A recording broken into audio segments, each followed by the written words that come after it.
ਤਾਂ ਬਲਰਾਜ ਔਜਲਾ ਜੀ ਮੌਜੂਦਾ ਜਿਹੜੀ ਯੂਨੀਅਨ ਸਰਕਾਰ ਦੇ ਖਿਲਾਫ ਮੋਰਚਾ ਖੋਲੀ ਬੈਠੀ ਹੈ ਉਹਨਾਂ ਨੂੰ ਰਿਪਰੈਜ਼ੈਂਟ ਕਰਨਗੇ।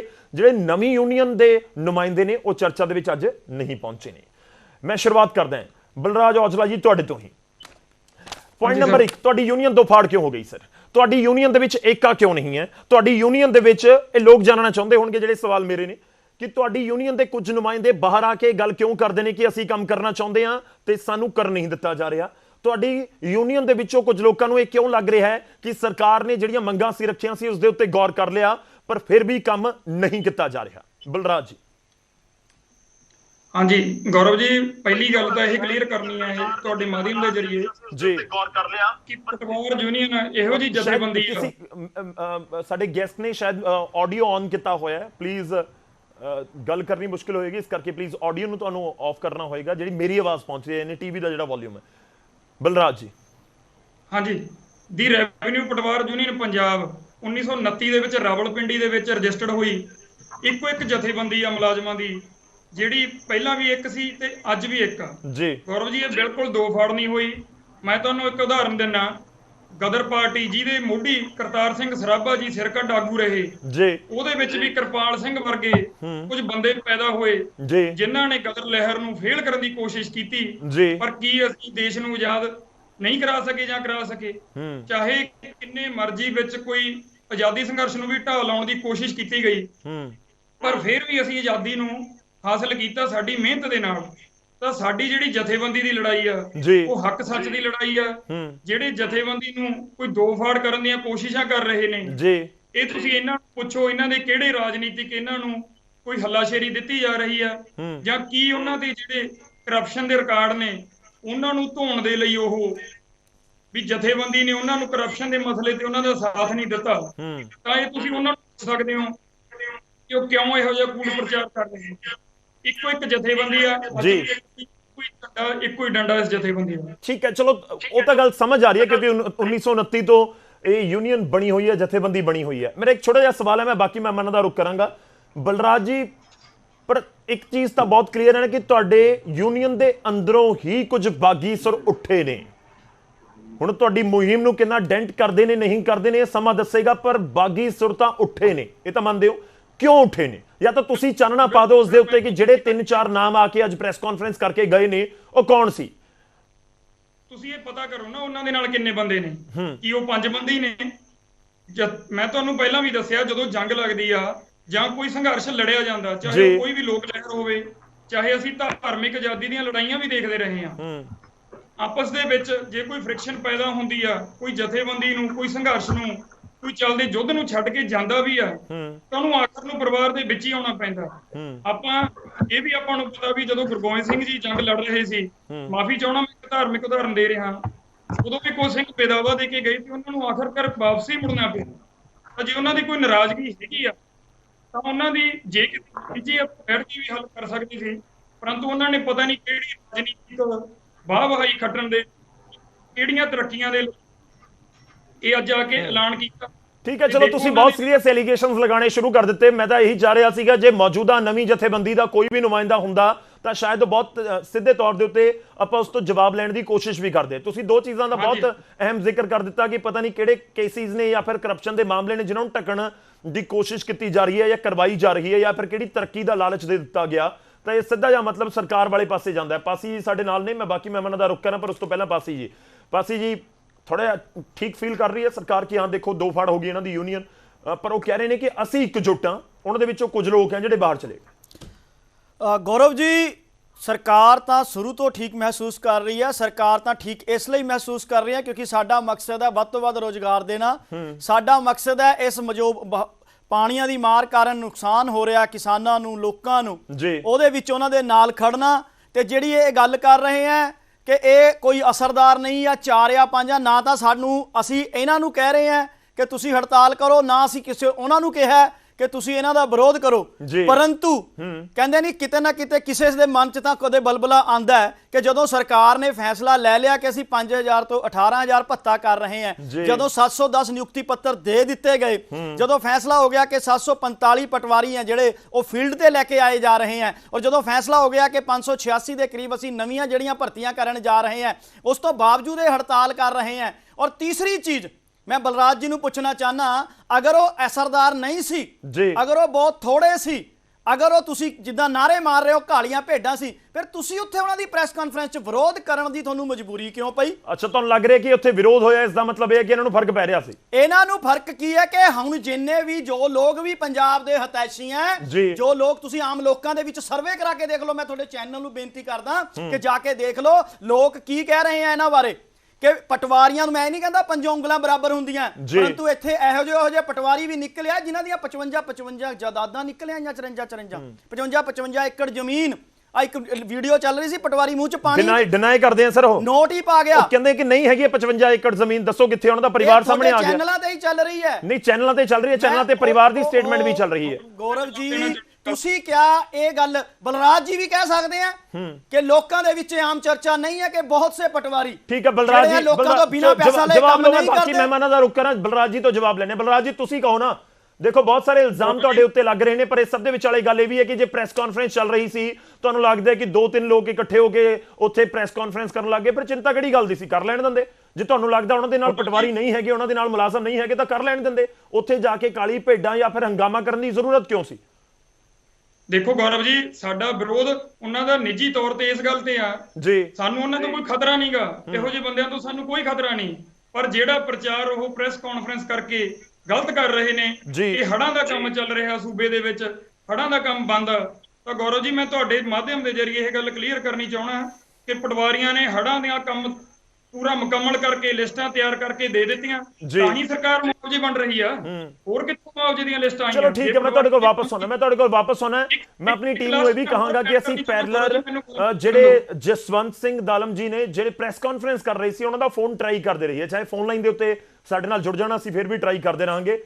ਉਹਨਾਂ ਦਾ ਫੋਨ ਆਫ ਆ ਰਿਹਾ ਹੈ, ਮੈਂ ਵੀ ਦੱਸ ਦਵਾਂ ਆਪਣੇ ਦਰਸ਼ਕਾਂ ਨੂੰ, ਇਨ ਬਿਟਵੀਨ ਜੇ ਫੋਨ ਆਨ ਹੋਏਗਾ ਤਾਂ ਅਸੀਂ ਕੋਸ਼ਿਸ਼ ਕਰਾਂਗੇ ਕਿ ਉਹਨਾਂ ਦੇ ਨਾਲ ਗੱਲਬਾਤ ਹੋ ਸਕੇ, ਉਹਨਾਂ ਨੂੰ ਪੱਖ ਰੱਖਣ ਦਾ ਪੂਰਾ ਹੱਕ ਹੈ।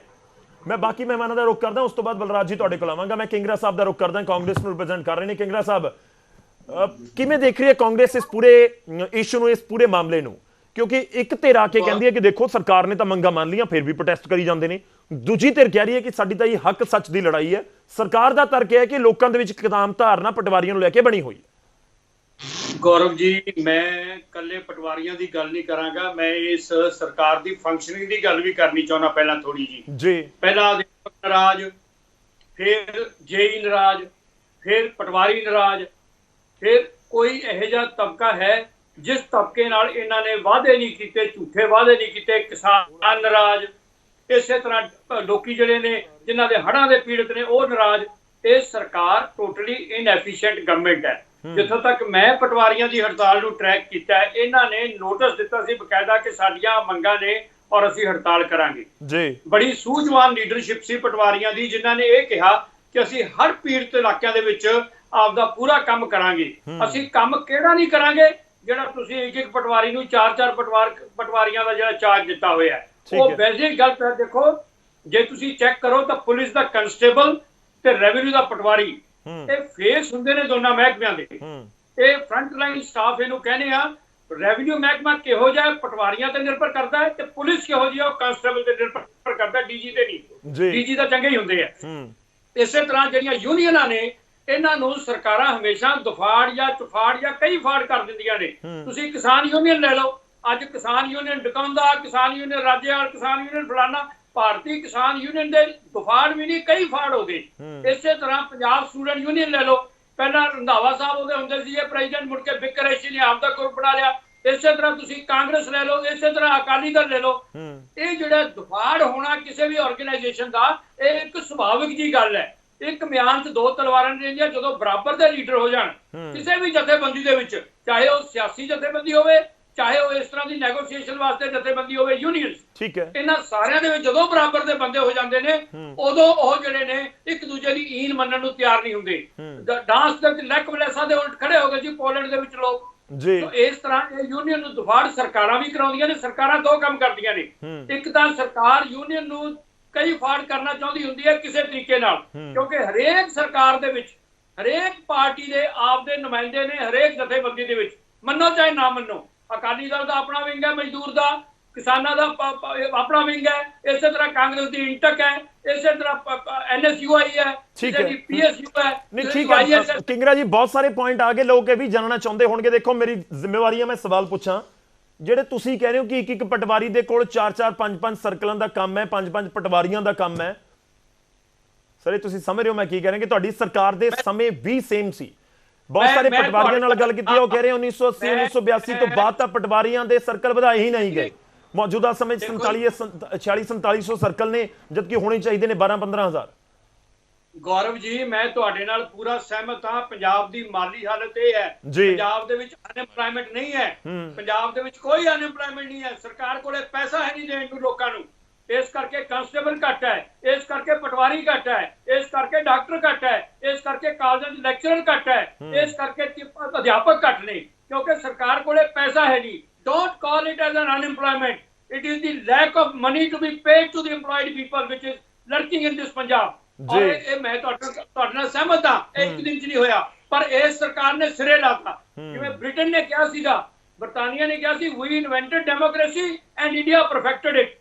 Yes, there was a problem, but this government has, rather than solving a problem to some extent, ਇਸ ਸਰਕਾਰ ਨੇ ਸਿਰਾ ਲਾਤਾ ਬਿਲਕੁਲ ਹੀ। ਠੀਕ ਹੈ, ਚਲੋ ਮੈਂ ਜਵਾਬ ਲਵਾਂਗਾ ਸਰ। ਪਾਸੀ ਜੀ ਸਾਡੇ ਨਾਲ ਮੌਜੂਦ ਨੇ ਸਟੂਡੀਓ ਦੇ ਵਿੱਚ, ਤੁਹਾਡੀ ਆਵਾਜ਼ ਉਹਨਾਂ ਤੱਕ ਪਹੁੰਚ ਰਹੀ ਜੀ, ਤੁਹਾਡੀ ਆਵਾਜ਼ ਪਹੁੰਚ ਰਹੀ ਹੈ, ਮੈਂ ਉਹਨਾਂ ਤੋਂ ਜਵਾਬ ਲਵਾਂਗਾ। ਇੱਕ ਵਾਰ ਮੈਂ ਬਾਕੀ ਮਹਿਮਾਨਾਂ ਦਾ ਰੁਖ ਕਰ ਲਵਾਂ। ਸੋਈ ਸਾਹਿਬ ਔਰ ਵਲਟੋਹਾ ਜੀ ਸਾਡੇ ਨਾਲ ਜੁੜੇ ਹੋਏ ਨੇ, ਮੈਂ ਵਲਟੋਹਾ ਜੀ ਦਾ ਰੁਖ ਕਰਦਾ।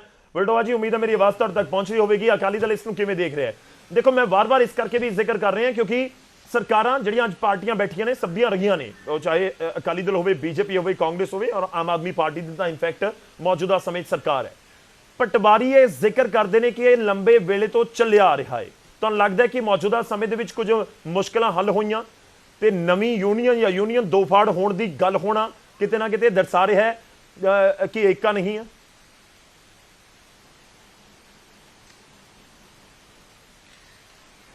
ਗੌਰਵ ਜੀ ਦੇਖੋ, ਇਹਦੇ ਚ ਕੋਈ ਡਰਾਮਾ ਨਹੀਂ ਗਿਆ ਕਿ ਹਰੇਕ ਮਹਿਕਮੇ ਦੀਆਂ ਸਮੇਂ-ਸਮੇਂ ਤੇ ਮੁਸ਼ਕਲਾਂ ਹੁੰਦੀਆਂ ਨੇ, ਮੰਗਾਂ ਹੁੰਦੀਆਂ ਨੇ ਜੀ। ਉਹਦੇ ਚ ਪੂਰਾ ਕਰ ਸਕਦੇ ਜੀ, ਕਿੰਨਾ ਨਹੀਂ ਕਰ ਸਕਦੇ, ਉਹ ਤੁਹਾਨੂੰ ਟੇਬਲ ਤੇ ਬੈਠ ਕੇ ਜਿਹੜਾ ਆ ਉਸ ਧਿਰ ਨੂੰ ਸੱਦ ਕੇ, ਉਸ ਮੁਲਾਜ਼ਮ ਯੂਨੀਅਨ ਨੂੰ ਸੱਦ ਕੇ ਜਿਹੜਾ ਆ ਉਹ ਹੱਲ ਕਰਨਾ ਚਾਹੀਦਾ ਹੈ। ਔਰ ਪ੍ਰਕਾਸ਼ ਸਿੰਘ ਬਾਦਲ ਹਮੇਸ਼ਾ ਹੀ ਅਜਿਹੀ ਪਹਿਲ ਕਰਦੇ ਰਹੇ ਨੇ। ਸਾਰਿਆਂ ਨੂੰ ਪਤਾ ਕਿ ਉਹਨਾਂ ਦਾ ਕੰਮ ਕਰਨ ਦਾ ਕੀ ਤਰੀਕਾ ਸੀਗਾ।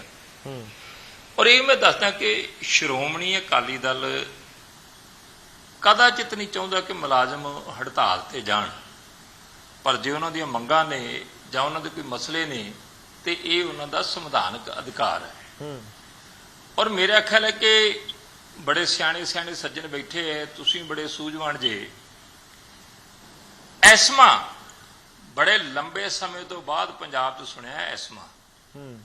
ਤੁਸੀਂ ਦੱਸ ਦਿਓ ਐਸਮਾ ਕਾਹਦੇ ਵਾਸਤੇ ਹੁੰਦਾ ਆ? ਕੋਈ ਸੇਵਾ ਕਰਨ ਵਾਸਤੇ ਤਾਂ ਨਹੀਂ ਨਾ, ਡਰਾਉਣ ਵਾਸਤੇ ਹੀ ਹੈ ਨਾ। ਐਨਐਸਏ ਪੰਜਾਬ ਦੇ ਵਿੱਚ ਲਗਭਗ 31 ਸਾਲਾਂ ਤੋਂ ਬਾਅਦ ਸੁਣੀ ਗਈ ਸੀ ਜਦੋਂ ਡਿਬਰੂਗੜ੍ਹ ਭੇਜੇ ਗਏ। ਪਤਾ ਨਹੀਂ ਕਿਹੜੇ ਪਾਸੇ ਨੂੰ ਸਾਡੀ ਸਰਕਾਰ ਤੁਰੀ ਹੈ। ਇੱਕ ਟੇਬਲ ਹੈ, ਸਰਕਾਰ ਦੀ ਜ਼ਿੰਮੇਵਾਰੀ ਬਣਦੀ ਹੈ। ਪਰਿਵਾਰ ਦੇ ਵਿੱਚ ਮਸਲਾ ਪੈਦਾ ਹੁੰਦਾ ਆ ਜੇ, ਤੇ ਫਿਰ ਘਰ ਦਾ ਮੁਖੀ ਜਿਹੜਾ ਬਿਠਾ ਕੇ ਉਹਦੇ ਨਾਲ ਪਲੋਸ ਕੇ ਜਾਂ ਕਿਸੇ ਤਰੀਕੇ ਨਾਲ ਕੋਈ ਨੇੜੇ ਜਾਣ ਦੀ ਗੱਲ ਕਰਦਾ ਆ। ਇਸ ਤੇ ਗੱਲ ਹੈ ਹੀ ਨਹੀਂ। ਜਾਂ ਛਿੱਤਰ ਹੈ ਤੇ ਜਾਂ ਫਿਰ ਧਮਕੀਆਂ ਆ। ਕਲਮ ਛੱਡੋ, ਫਿਰ ਕਲਮ ਨਹੀਂ ਮਿਲਦੀ। ਲੈ ਉਹਨਾਂ ਛੱਡਤੀ ਜੇ, ਬੜੇ ਵਧੀਆ ਤਰੀਕੇ ਨਾਲ ਉਹਨਾਂ ਛੱਡੀ ਹੈ। ਉਹਨਾਂ ਨੇ ਛੱਡੀ ਕੀ ਹੈ ਕਿ 4716 ਟੋਟਲ ਸਰਕਲ ਨੇ ਜੀ, ਤੇ ਉਹਦੇ ਚੋਂ ਜਿਹੜੇ ਆ ਕੇਵਲ 1600 ਜਿਹੜੇ ਆ ਉਹ ਤੈਨਾਤ ਹੈ ਤੇ ਲਗਭਗ 3000 ਸਰਕਲ ਖਾਲੀ ਹੈ। ਹੁਣ ਤੁਸੀਂ 3000 ਸਰਕਲ ਦਾ ਕੌਣ ਵਾਲੀ ਵਾਰਸ ਹੈ? ਉਹਨਾਂ ਦੇ ਕੰਮ ਕੌਣ ਕਰੂ? ਕਿਵੇਂ ਹੋਣਗੇ ਜੇ ਲੰਬੀ ਹੜਤਾਲ ਚੱਲੂਗੀ ਤੇ? ਹਾਂਜੀ, ਹੜਤਾਲ ਤੇ ਸ਼ੁਰੂ ਹੈ। ਤੁਸੀਂ ਐਸਮਾ ਸੁਣਾਈ ਜਾਓ, ਜੋ ਮਰਜ਼ੀ ਕਰੀ ਜਾਓ, ਪਰ ਤੁਸੀਂ ਕਿਸੇ ਨੂੰ ਮਜਬੂਰ ਨਹੀਂ ਕਰ ਸਕਦੇ ਕਿ ਉਹਨੂੰ ਤੁਸੀਂ ਉਹਦੇ ਜਿਹੜਾ ਵਰਕਲੋਡ ਹੈ ਉਸ ਤੋਂ ਵੱਧ ਉਹਦੇ ਤੇ ਬੋਝ ਪਾਓ। ਤੇ ਇਸ ਕਰਕੇ ਸਾਡੀ ਹੱਥ ਬੰਨ੍ਹ ਕੇ ਬੇਨਤੀ ਹੈ ਕਿ ਸਰਕਾਰ ਸੰਜੀਦਾ ਹੋਵੇ। ਮੈਨੂੰ ਜਿਸ ਤੱਕ ਪਤਾ ਵੀ ਲੱਗਾ ਕਿ ਇੱਕ ਬੰਨੇ ਧਮਕੀਆਂ ਵੀ ਮਾਰਦੇ ਤੇ ਫਿਰ ਯੂ ਟਰਨ ਨੂੰ ਬੜੀ ਛੇਤੀ ਲੈਂਦੇ ਆ। ਹੁਣ ਮੈਨੂੰ ਇਹ ਵੀ ਪਤਾ ਲੱਗਾ ਕਿ ਇਹਨਾਂ ਨੇ ਗੱਲਬਾਤ ਦਾ ਸੱਦਾ ਵੀ ਭੇਜਿਆ ਉਹਨਾਂ ਨੇ। ਹੁਣ ਗੱਲਬਾਤ ਦਾ ਜੇ ਸੱਦਾ ਭੇਜਿਆ ਆ ਜੀ ਤੇ ਫਿਰ ਤੁਸੀਂ ਦੂਸਰੇ ਬੰਨੇ ਤੁਸੀਂ ਪੰਗੇ ਕਾਹਨੂੰ ਲੈਂਦੇ ਜੇ? ਆ ਹੁਣ ਇਹ ਚ ਕੋਈ ਡਰਾਵਾ ਨਹੀਂ ਗਿਆ ਕਿ ਜਿਹੜਾ ਸੱਜਣ ਜਿਹੜੇ ਦਾਲਮ ਸਾਹਿਬ ਨੇ ਉਹਨਾਂ ਨੂੰ ਜੇ ਕਿਸੇ ਨੇ ਖੜਿਆ ਕੀਤਾ ਤੇ ਸਰਕਾਰ ਨੇ ਖੜਿਆ ਕੀਤਾ ਆ ਇੱਕ ਯੂਨੀਅਨ ਨੂੰ ਪਾੜਨ ਵਾਸਤੇ। ਤੇ ਤੁਹਾਡੇ ਕੋਲੇ ਵੀ ਰਿਪੋਰਟ ਹੈ ਗੌਰਵ ਜੀ, ਤੇ ਆ ਜਿੰਨੇ ਸੱਜਣ ਬੈਠੇ ਆ ਇਹਨਾਂ ਕੋਲੇ ਵੀ, ਤੇ ਖਾਸ ਕਰਕੇ ਜਿਹੜੇ ਪਟਵਾਰ ਯੂਨੀਅਨ ਨਾਲ ਸੰਬੰਧਿਤ ਬੈਠੇ ਹੈ ਜੀ 5 ਕੇ 6ਵੇਂ ਤੋਂ 7ਵਾਂ ਬੰਦਾ ਉਹਨਾਂ ਨਾਲ ਹੈ ਨਹੀਂ। ਹੁਣ ਤੁਸੀਂ ਹਿਸਾਬ ਲਾ ਲਓ ਕਿ 1600 ਪਟਵਾਰੀ ਹੁਣ ਪੰਜਾਬ ਦੇ, ਤੇ 16 ਚੋਂ 5 ਜਾਂ 6 ਇੱਕ ਪਾਸੇ ਹੋ ਕੇ ਕਰਕੇ ਪ੍ਰੈਸ ਕਾਨਫਰੰਸ ਕਹਿ ਦੇਣ ਕਿ ਅਸੀਂ ਨਵੀਂ ਯੂਨੀਅਨ ਬਣਾਤੀ ਹੈ। ਇਹ ਕੋਈ ਲੌਜਿਕ ਹੈਗਾ? ਇਹ ਕੋਈ ਦਲੀਲ ਹੈਗੀ? ਪਰ ਇਹ ਸ਼ਰਾਰਤਾਂ ਨੇ। ਅਜਿਹੀਆਂ ਸ਼ਰਾਰਤਾਂ ਸਰਕਾਰ ਨੂੰ ਨਹੀਂ ਕਰਨੀਆਂ ਚਾਹੀਦੀਆਂ। ਸਰਕਾਰਾਂ ਹਮੇਸ਼ਾ ਹੀ ਜੇ ਕੋਈ ਅਜਿਹੀ ਗੱਲ ਚੱਲਦੀ ਹੈ ਤੇ ਉਹਨੂੰ ਨੇੜੇ ਲਾਉਣ ਦੀ ਕੋਸ਼ਿਸ਼ ਕਰਦੇ, ਠੀਕ ਹੈ, ਉਹਨੂੰ ਨਿਬੇੜਨ ਦੀ ਕੋਸ਼ਿਸ਼ ਕਰਦੇ। ਪਰ ਸਾਡੇ ਤੇ ਇੱਥੇ ਜਿਹੜੇ ਲਾਈਨਮੈਨ ਜਿਹੜੇ ਆ ਉਹ ਵੱਖਰੇ ਛਤਰੀ ਹੁੰਦੇ ਆ। ਹਾਂਜੀ, ਬੀਐਡ ਵਾਲੇ ਵੱਖਰੇ ਹੁੰਦੇ ਆ। ਹਾਂਜੀ, ਜਿਹੜੇ ਟੈਟ ਵਾਲੇ ਉਹ ਵੱਖਰੇ ਹੁੰਦੇ ਆ। ਚਲੋ ਬਲਟੋਆ ਸਾਹਿਬ ਆਪਾਂ ਜਵਾਬ ਲਈ ਥੋੜਾ ਜਿਹਾ ਮੈਂ ਰਿਕੁਐਸਟ ਕਰ ਰਿਹਾ ਸਾਰਿਆਂ ਨੂੰ ਜੀ, ਥੋੜਾ ਜਿਹਾ ਜਵਾਬ ਜੇਕਰ ਛੋਟਾ ਰੱਖੋ ਤਾਂ ਮੈਂ ਵਾਰ-ਵਾਰ ਜਵਾਬ ਲੈ ਸਕਾਂਗਾ ਤੁਹਾਡੀ ਗੱਲ ਦਾ ਵੀ, ਸਰਕਾਰ ਦੇ ਨੁਮਾਇੰਦੇ ਤੋਂ। ਇਨਫੈਕਟ ਬਲਰਾਜ ਜੀ ਤੋਂ ਵੀ ਬਹੁਤ ਸਾਰੇ ਆਪਾਂ ਸਵਾਲ ਲੈਣੇ ਆ। ਮੈਂ ਸੋਈ ਸਾਹਿਬ ਦਾ ਇੱਕ ਵਾਰ ਰੁਕ ਕਰ ਲਵਾਂ। ਸੋਈ ਸਾਹਿਬ, ਬੀਜੇਪੀ ਇਸ ਨੂੰ ਕਿਵੇਂ ਦੇਖ ਰਹੀ ਹੈ ਕਿ ਵਾਕਈ ਹੀ ਇਹ ਮਸਲਾ ਹੁਣ ਅਣਖਾਲਾ ਬਣ ਗਿਆ? ਕਿਉਂਕਿ ਇੱਕ ਧਿਰ ਖੜੀ ਹੋ ਕੇ ਕਹਿੰਦੀ ਆ, ਉਹ ਚਾਹੇ 3 ਨੇ 5 ਨੇ ਜਾਂ 50 ਨੇ, ਉਹ ਕਿੰਨੇ ਲੋਕ ਨੇ ਉਹ ਖੁਦ ਜਾਣਦੇ ਨੇ ਜਿਨ੍ਹਾਂ ਨੇ ਨਵੀਂ ਯੂਨੀਅਨ ਬਣਾਉਣ ਦਾ ਐਲਾਨ ਕਰ ਦਿੱਤਾ, ਕਿ ਬਾਕੀ ਇਹ ਅਣਖ ਦੀ ਇੱਕ ਤਰੀਕੇ ਨਾਲ ਗੱਲ ਬਣ ਗਈ। ਉਹ ਕਹਿ ਰਹੇ ਕਿ ਕੰਮ ਕਰਨਾ ਚਾਹੁੰਦੇ ਆ ਪਰ ਯੂਨੀਅਨ ਵਾਲੇ ਕਰਨ ਨਹੀਂ ਦਿੰਦੇ। ਗੌਰਵ ਜੀ, ਇੱਕ ਨਾ ਮੈਂ ਸਟੇਟਮੈਂਟ ਤੁਹਾਨੂੰ ਦੱਸਣਾ ਚਾਹੁੰਦਾ, ਤੁਹਾਨੂੰ ਰਿਕਾਲ ਕਰਾਉਣਾ ਚਾਹੁੰਦਾ। ਕੇਜਰੀਵਾਲ ਸਾਹਿਬ ਨੇ ਕਿਹਾ ਸੀਗਾ ਆਈ ਐਮ ਐਨ ਐਨਾਰਕਿਸਟ, ਮੈਂ ਅਰਾਜਕਤਾਵਾਦੀ ਹਾਂ। ਤੇ ਪੰਜਾਬ 'ਚ ਪਿਛਲੇ 1.5 ਸਾਲ 'ਚ ਤੁਸੀਂ ਮੈਂ ਤੇ ਸਾਰੇ ਪੈਨਲਿਸਟ ਵੇਖ ਕੇ ਰਹੇ ਆ, ਅਰਾਜਕਤਾ ਹਰ ਪਾਸੇ ਅਰਾਜਕਤਾ, ਚਾਹੇ ਲਾ ਐਂਡ ਆਰਡਰ ਹੋਵੇ ਅਰਾਜਕਤਾ, ਚਾਹੇ ਪਟਵਾਰੀ ਹੋਣ ਅਰਾਜਕਤਾ, ਚਾਹੇ ਟੀਚਰ ਹੋਣ, ਉਹ ਟਿਮਣੀਆਂ ਤੇ ਚੜ੍ਹਦੇ ਸੀ ਅਰਾਜਕਤਾ। ਟੀਚਰ ਇੱਕ ਸਕੂਲ ਆਫ ਐਮੀਨੈਂਸ ਦੇ ਛੱਤ ਡਿੱਗ ਜਾਂਦੀ ਹੈ ਤੇ ਇੱਕ ਟੀਚਰ ਮਰ ਜਾਂਦੀ ਹੈ, ਕਿੰਨੇ ਘਾਇਲ ਹੋ ਜਾਂਦੇ ਨੇ। ਹਰ ਪਾਸੇ ਅਰਾਜਕਤਾ ਹੈ। ਇੱਕ ਪੁਲਿਸ ਦਾ ਇੰਸਪੈਕਟਰ 2 ਬੰਦਿਆਂ ਨੂੰ ਫੋਰਸ ਕਰਦਾ ਕਿ ਸੁਸਾਈਡ ਕਰ ਲੈਣ, ਅਰਾਜਕਤਾ। ਕਿਸ ਪਾਸੇ ਅਰਾਜਕਤਾ ਪੰਜਾਬ ਦੇ ਵਿੱਚ ਹੈ ਨਹੀਂ। ਅੱਜ ਜੇ ਪਟਵਾਰ ਯੂਨੀਅਨ 'ਚ ਅਰਾਜਕਤਾ ਫੈਲੀ ਹੋਈ ਹੈ ਤੇ ਇਹਦਾ ਜ਼ਿੰਮੇਦਾਰ ਕੌਣ ਹੈ? ਇਹਦਾ ਜ਼ਿੰਮੇਦਾਰ ਸੂਬੇ ਦੀ ਪ੍ਰੈਜ਼ੀਡੈਂਟ ਸਰਕਾਰ ਹੈ। 1.5 ਸਾਲ ਦੇ ਵਿੱਚ ਇੱਕ ਪਟਵਾਰੀ ਨੇ 55 ਕਿੱਲੇ ਜ਼ਮੀਨ ਗੰਢ ਲਈ। ਉਹ ਵੀ ਜ਼ਮੀਨ ਕਿੱਥੋਂ ਦੀ ਕੱਢ ਲਈ? ਜਿੱਥੋਂ ਦਾ ਸਾਡਾ ਮੁੱਖ ਮੰਤਰੀ ਸਾਹਿਬ ਉੱਥੋਂ ਰਿਪਰੈਜ਼ੈਂਟ ਕਰਦੇ ਨੇ। ਹੁਣ ਇਹਨੂੰ ਕੀ ਕਵਾਂਗੇ? ਕੀ ਅਸੀਂ ਕਹਿੰਦੇ ਨਾ ਜਿਹੜੀ ਕਰਪਸ਼ਨ ਹੁੰਦੀ ਹੈ ਨਾ, ਆਹ ਟੋਪ ਤੋਂ ਸ਼ੁਰੂ ਹੁੰਦੀ ਹੈ ਥੱਲੇ ਤੱਕ ਜਾਂਦੀ ਹੈ। ਇਹਦਾ ਮਤਲਬ ਹੈ ਟੋਪ ਤੋਂ ਥੱਲੇ ਤੱਕ ਸਾਰੀ ਕਰਪਸ਼ਨ ਦੇ ਵਿੱਚ ਇਨਵੋਲਵਡ ਆ ਅਸੀਂ। ਅੱਜ ਜੇ ਪਟਵਾਰੀ ਕੰਮ ਨਹੀਂ ਕਰ ਰਹੇ, ਰੀਅਲ ਸਟੇਟ ਜਿਹੜਾ ਹੁੰਦਾ ਨਾ ਜੀ ਮਹਿਕਮਾ, ਆਹ ਕਹਿੰਦੇ ਹਮੇਸ਼ਾ ਹੀ ਰੈਵਨਿਊ ਮਹਿਕਮਾ ਕਹਿੰਦੇ ਆ ਕਿ ਆ ਕਿਸੇ ਵੀ ਪ੍ਰਦੇਸ਼ ਦੀ ਇਕਨੋਮੀ ਦੀ ਰੀੜ ਦੀ ਹੱਡੀ ਹੁੰਦਾ ਜੀ। ਤੁਸੀਂ ਉਹ ਰੀੜ ਦੀ ਹੱਡੀ ਤੋੜਨ ਦੀ ਪੂਰੀ ਕੋਸ਼ਿਸ਼ ਕਰ ਰਹੇ ਹੋ। ਤੁਸੀਂ ਇਸ ਤਰ੍ਹਾਂ ਕਰ ਰਹੇ ਹੋ, ਪੰਜਾਬ ਇਸ ਤਰ੍ਹਾਂ ਲੱਗ ਰਿਹਾ ਹੈ ਕਿ ਪੰਜਾਬ 'ਚ ਗਵਰਨੈਂਸ ਨਾਮ ਦੀ ਕੋਈ ਚੀਜ਼ ਹੀ ਹੈ ਨਹੀਂ। ਜਿਹੜੇ ਸਾਡੇ ਰੈਵਨਿਊ ਮੰਤਰੀ ਨੇ ਉਹ ਤੁਸੀਂ ਦੇਖਿਆ ਹੋਣਾ ਕਿਸ ਤਰ੍ਹਾਂ ਹੱਥ ਬੰਨ੍ਹ ਕੇ ਮੁੱਖ ਮੰਤਰੀ ਸਾਹਿਬ ਦੇ ਪਿੱਛੇ ਖੜੇ ਸੀਗੇ। ਤੇ ਮੁੱਖ ਮੰਤਰੀ ਸਾਹਿਬ ਦੂਜੀਆਂ ਸਟੇਟਾਂ ਦੇ ਵਿੱਚ ਮਸ਼ਹੂਰ ਨੇ, ਉੱਥੇ ਜਾ ਕੇ ਕਬੱਡੀ ਖੇਡਦੇ ਨੇ ਜਾਂ ਉੱਥੇ ਜਾ ਕੇ ਸਪੀਚਾਂ ਦਿੰਦੇ ਨੇ। But I am trying to talk to you is ਕਿ Punjab is in a state of shock. Punjab ਇਸ ਵਕਤ ਸ਼ੌਕ ਦੀ ਸਟੇਜ 'ਚ ਹੈ। ਜਿਹੜਾ ਸ਼ੌਕ ਜਿਹੜਾ ਹੈ ਪੰਜਾਬੀਆਂ ਨੂੰ ਭੁਗਤਣਾ ਪੈਣਾ, ਕਿਉਂਕਿ ਇਹਨਾਂ ਨੇ 92 ਏਦਾਂ ਦੇ ਐਮਐਲਏ ਬਣਾ ਕੇ ਦੇ ਦਿੱਤੇ ਜਿਨ੍ਹਾਂ ਦਾ ਕੋਈ ਵਜੂਦ ਹੀ ਹੈ ਨਹੀਂ। ਇਸ ਵਕਤ ਪੰਜਾਬ ਗਵਰਨ ਕਿੱਥੋਂ ਕਰ ਰਿਹਾ ਹੈ? Gaurav, you and me know Punjab do not know ਕਿ ਪੰਜਾਬ ਗਵਰਨ ਕਿੱਥੋਂ ਹੋ ਰਿਹਾ ਹੈ। ਮਤਲਬ ਤੁਹਾਨੂੰ ਸੋਈ ਸਾਹਿਬ, ਤੁਹਾਨੂੰ ਪਟਵਾਰੀਆਂ ਦੇ ਮੁੱਦੇ ਉੱਤੇ ਵੀ ਇਹੀ ਲੱਗ ਰਿਹਾ ਹੈ ਕਿ ਜੇ ਪਟਵਾਰੀਆਂ ਦੇ ਵਿਚਾਲੇ ਆਪਸ ਦੇ ਵਿੱਚ ਕੋਈ ਸਹਿਮਤੀ ਨਹੀਂ ਬਣ ਰਹੀ ਜਾਂ ਪੁਆੜਾ ਨਜ਼ਰ ਆ ਰਿਹਾ ਤਾਂ ਉਸ ਦੀ ਵਜ੍ਹਾ ਵੀ ਸਰਕਾਰ ਹੈ। ਗੌਰਵ ਜੀ ਦੇਖੋ, ਤੁਸੀਂ ਸਰਕਾਰ ਦਾ ਕੰਮ ਕੀ ਹੁੰਦਾ ਹੈ? ਸਰਕਾਰ ਦਾ ਕੰਮ ਹੁੰਦਾ ਹੈ ਕਿ ਜੇ ਕਿਤੇ ਕੋਈ ਪ੍ਰੋਬਲਮ ਹੈਗੀ ਹੈ ਤਾਂ ਉਹਨੂੰ ਸੋਲਵ ਕਰੋ। ਠੀਕ ਹੈ। ਤੇ ਜੇ ਇਸ ਵਕਤ ਕੀ ਹੁੰਦਾ, ਪੰਜਾਬ ਦੀ ਸਰਕਾਰ ਕੀ ਕਰ ਰਹੀ ਹੈ? You create a problem, you blow it up. ਤੁਸੀਂ ਇਹਨੂੰ ਇੰਨਾ ਪ੍ਰਪੋਰਸ਼ਨੇਟਲੀ ਬਲੋ ਕਰ ਦਿਓ ਕਿਉਂਕਿ ਤੁਹਾਡੇ ਜਿਹੜੇ ਝੂਠੇ ਵਾਅਦੇ ਕੀਤੇ ਨੇ ਉਹ ਕਿਸੇ ਨਾ ਕਿਤੇ ਇਹਨਾਂ ਦੀ ਪ੍ਰੋਬਲਮ ਦੇ ਵਿੱਚ ਛੁਪ ਜਾਣ ਤੇ ਤੁਸੀਂ ਆਪਣੇ ਆਪ ਨੂੰ ਉਹ ਕੁਐਸਚਨ ਜਿਹੜੇ ਤੁਹਾਨੂੰ ਪੁੱਛਣੇ ਸੀਗੇ ਕਿ ਕਿੱਥੇ ਗਿਆ 1000 ਰੁਪਇਆ ਔਰਤਾਂ ਨੂੰ ਦੇਣ ਵਾਲਾ, ਕਿੱਥੇ ਗਏ। ਠੀਕ ਹੈ, ਚਲੋ ਆਪਾਂ ਜਵਾਬ ਲਈਏ। ਠੀਕ ਹੈ, ਤੁਸੀਂ ਬਹੁਤ ਸਾਰੀਆਂ ਚੀਜ਼ਾਂ ਨੂੰ ਇੱਕ ਤਰੀਕੇ ਨਾਲ ਕਲੱਬ ਕਰ ਦਿੱਤਾ ਕਿ ਉਸ ਦਾ ਅਸਰ ਜਾਂ ਜਿਹੜਾ ਕਹੀਏ ਕਿ ਪ੍ਰਭਾਵ ਇਸ ਪੂਰੇ ਮਾਮਲੇ ਦੇ ਵਿੱਚ ਨਜ਼ਰ ਆ ਰਿਹਾ। ਮੈਂ ਇੱਕ ਇੱਕ ਕਰਕੇ ਜਵਾਬ ਲਵਾਂਗਾ। ਪਾਸੀ ਸਾਹਿਬ ਥੋੜਾ ਛੋਟਾ ਰੱਖਿਓ ਜਵਾਬ ਤਾਂ ਕਿ ਮੈਂ ਵਾਰ-ਵਾਰ ਸਾਰੇ ਮਹਿਮਾਨਾਂ ਦਾ ਰੁਖ ਕਰ ਸਕਾਂ। ਪੁਆਇੰਟ ਨੰਬਰ 1 ਕਹਿੰਦੇ ਸਰਕਾਰ ਇਸ ਦੇ ਪਿੱਛੇ ਵਜ੍ਹਾ ਹੈ ਪੰਜਾਬ ਇਸ ਵਕਤ ਸਟੇਟ ਆਫ ਐਮਰਜੈਂਸੀ। ਠੀਕ ਹੈ ਸਰ, ਜਵਾਬ ਲਈਏ। ਸੋਈ ਸਾਹਿਬ ਜਵਾਬ ਲਈਏ। ਮੈਂ ਕੋਸ਼ਿਸ਼ ਕਰਾਂਗਾ ਨਾਲ ਦੀ ਨਾਲ ਤੁਹਾਡੇ ਕੋਲ, ਬਲਟੋਆ ਸਾਹਿਬ ਕੋਲ, ਕਿੰਗਰਾ ਜੀ ਕੋਲ, ਬਲਰਾਜ ਜੀ ਕੋਲ ਆ ਸਕਾਂ। ਮੈਂ ਪਰ ਪਹਿਲਾਂ ਪਾਸੀ ਸਾਹਿਬ ਦੇ ਕੋਲ ਆ ਰਿਹਾ। ਪਾਸੀ ਜੀ ਦੇਖੋ, ਪੁਆਇੰਟ ਨੰਬਰ 1 ਜਿਹੜੇ ਤੁਹਾਡੇ ਵਿਰੋਧੀ ਇਸ ਸਮੇਂ ਸਮਝ ਰਹੇ ਨੇ, ਆਮ ਤੌਰ ਤੇ ਕਿਹਾ ਜਾਂਦਾ ਹੈ ਕਿ ਜਦੋਂ ਕਿਸੇ ਯੂਨੀਅਨ ਦੇ ਵਿੱਚ ਕੋਈ ਪੁਆੜਾ ਪੈ ਜਾਵੇ ਜਾਂ ਦੋ ਫਾੜ ਹੁੰਦੀ ਹੋਈ ਨਜ਼ਰ ਆਵੇ ਤਾਂ ਕਹਿੰਦੇ ਉਸ ਦੇ ਪਿੱਛੇ ਸਿਆਸਤ ਹੁੰਦੀ ਹੈ। ਤੁਹਾਡੇ ਉੱਤੇ ਤੁਹਾਡੇ ਵਿਰੋਧੀ ਇਲਜ਼ਾਮ ਲਗਾ ਰਹੇ ਨੇ ਕਿ ਇਸ ਦੋ ਫਾੜ ਹੋਣ ਦੇ ਪਿੱਛੇ ਵੀ ਤੁਸੀਂ ਹੋ। ਦੇਖੋ ਗੌਰਵ ਜੀ, ਇਹਨਾਂ ਦਾ ਕੰਮ ਚਾਹੀਦਾ ਤਾਂ ਇਹ ਸੀ ਕਿ ਵਿਰੋਧੀ ਸਾਰਥਕ ਵਿਰੋਧ ਕਰਦੇ, ਪਰ ਝੂਠੀਆਂ ਗੱਲਾਂ, ਅਫਵਾਹਾਂ ਤੁਸੀਂ ਦੇਖ ਹੀ ਲਿਆ ਹੋਣਾ। ਜਿੰਨੇ ਵੀ ਵਿਰੋਧੀ ਧਿਰਾਂ ਹੈ ਉਹ ਸਿਰਫ ਔਰ ਸਿਰਫ ਜਿਹੜਾ ਇਹਨਾਂ ਦੇ ਸਮੇਂ ਦੀਆਂ ਨਾਕਾਮੀਆਂ ਵੀ ਹੈ ਉਹਨਾਂ ਨੂੰ ਛੁਪਾਉਣ ਦੇ ਲਈ ਹਰ ਗੱਲ ਦੇ ਵਿੱਚ ਆਮ ਆਦਮੀ ਪਾਰਟੀ ਨੂੰ ਬਦਨਾਮ ਕਰਨ ਦੀ ਕੋਸ਼ਿਸ਼ ਕਰ ਰਹੇ। ਪਹਿਲੀ ਚੀਜ਼। ਦੂਸਰੀ ਚੀਜ਼ ਮੈਂ ਇਹਨਾਂ ਨੂੰ ਦੱਸ ਦਿੰਨਾ ਕਿ ਨਾ ਸਾਡੀ ਮਨਸਾ ਇਹ ਹੈ ਕਿ ਇਹ ਕੋਈ ਪਟਵਾਰੀ ਯੂਨੀਅਨ ਦੋ ਫਾੜ ਹੋਵੇ, ਨਾ ਸਾਡੀ ਮਨਸਾ ਇਹ ਹੈ ਕਿ ਪਟਵਾਰੀ ਜਿਹੜੇ ਆ ਕਲਮ ਛੱਡ ਕੇ ਬੈਠਣ। ਮਾਹੌਲ ਪੰਜਾਬ ਦਾ ਕੀ ਸੀ? ਪਾਣੀ ਆਇਆ ਹੋਇਆ ਸੀ। ਇਹ ਜਿਹੜੀ ਹੜਤਾਲ ਹੈ ਕੱਲੀ ਸਰਕਾਰ ਦੇ ਖਿਲਾਫ ਨਹੀਂ ਹੈ, ਮੈਂ ਸਪਸ਼ਟ ਤੌਰ ਤੇ ਕਹਿਣਾ ਹੁੰਦਾ, ਇਹ ਕਿਸਾਨਾਂ ਦੇ ਵੀ ਖਿਲਾਫ ਹੈ, ਇਹ ਆਮ ਜਨਤਾ ਦੇ ਵੀ ਖਿਲਾਫ ਹੈ, ਇਹ ਨੌਜਵਾਨ ਜੋ ਬੇਰੁਜ਼ਗਾਰ ਘੁੰਮ ਰਹੇ ਉਹਨਾਂ ਦੇ ਵੀ ਖਿਲਾਫ ਹੈ। ਹੁਣ ਕਿੰਗਰਾ ਜੀ ਕਿੱਡੀ ਵੱਡੀ ਗੱਲ ਕਹਿ ਗਏ, ਕਹਿੰਦੇ ਪੰਜਾਬ 'ਚ ਤਾਂ ਬੇਰੁਜ਼ਗਾਰੀ ਹੈ ਹੀ ਨਹੀਂ। ਫਿਰ ਤੁਸੀਂ 2017 ਚ ਲੋਕਾਂ ਨੂੰ ਗੁੰਮਰਾਹ ਕਰਨ ਲਈ ਕਿਹਾ ਸੀ ਘਰ ਘਰ ਨੌਕਰੀ ਦਵਾਂਗੇ, ਘਰ ਘਰ ਜਾ ਕੇ ਫਾਰਮ ਭਰਨ ਲੱਗ ਗਏ ਸੀ ਤੁਸੀਂ। ਇਹਦਾ ਮਤਲਬ ਤੁਸੀਂ ਝੂਠ ਬੋਲਦੇ ਰਹੇ ਹੋ। ਤੀਸਰੀ ਚੀਜ਼ ਇਹ ਕਹਿੰਦੇ ਸੀ ਜੀ ਸਰਕਲ ਕਿੰਨੇ ਆ, ਪਟਵਾਰੀ ਕਿੰਨੇ ਘੱਟ ਹੈ। ਕਿਆ ਸਾਡੀ ਸਰਕਾਰ ਦੇ ਵਿੱਚ ਅਸੀਂ ਪਟਵਾਰੀ ਨੌਕਰੀਆਂ ਕੱਢਤੇ? ਤੁਹਾਡੀ ਸਰਕਾਰਾਂ ਦੇ ਸਮੇਂ 2004 ਤੋਂ ਗੌਰਵ ਜੀ ਅਗਰ ਤੁਸੀਂ ਅੰਕੜਾ ਚੱਕੋ, ਹਰ ਸਾਲ ਪਟਵਾਰੀ ਰਿਟਾਇਰ ਹੁੰਦੇ ਚਲੇ ਗਏ ਆ, ਭਰਤੀਆਂ ਨਵੀਆਂ ਨਹੀਂ ਹੋਈਆਂ। ਸਾਡੀ ਸਰਕਾਰ ਦੇ ਸਮੇਂ ਲਗਾਤਾਰ ਭਰਤੀਆਂ ਹੋ ਰਹੀਆਂ, ਲਗਾਤਾਰ 37,000 ਦੇ ਤੁਸੀਂ ਕਹਿ ਰਹੇ ਹੋ ਤੁਸੀਂ ਮੰਗਾਂ ਮੰਨ ਲੀਆਂ। ਮੈਂ ਜਿਹੜੀ ਗੱਲ ਦੱਸ ਰਿਹਾ 36,097 ਦੇ ਕਰੀਬ ਨਿਯੁਕਤੀ ਪੱਤਰ ਦਿੱਤੇ ਜਾ ਚੁੱਕੇ ਆ। ਤੀਸਰੀ ਚੀਜ਼ ਜਿਹੜੀ ਕਹਿ ਰਹੇ ਸੀ ਬੇਰੁਜ਼ਗਾਰੀ ਨਹੀਂ ਹੈ।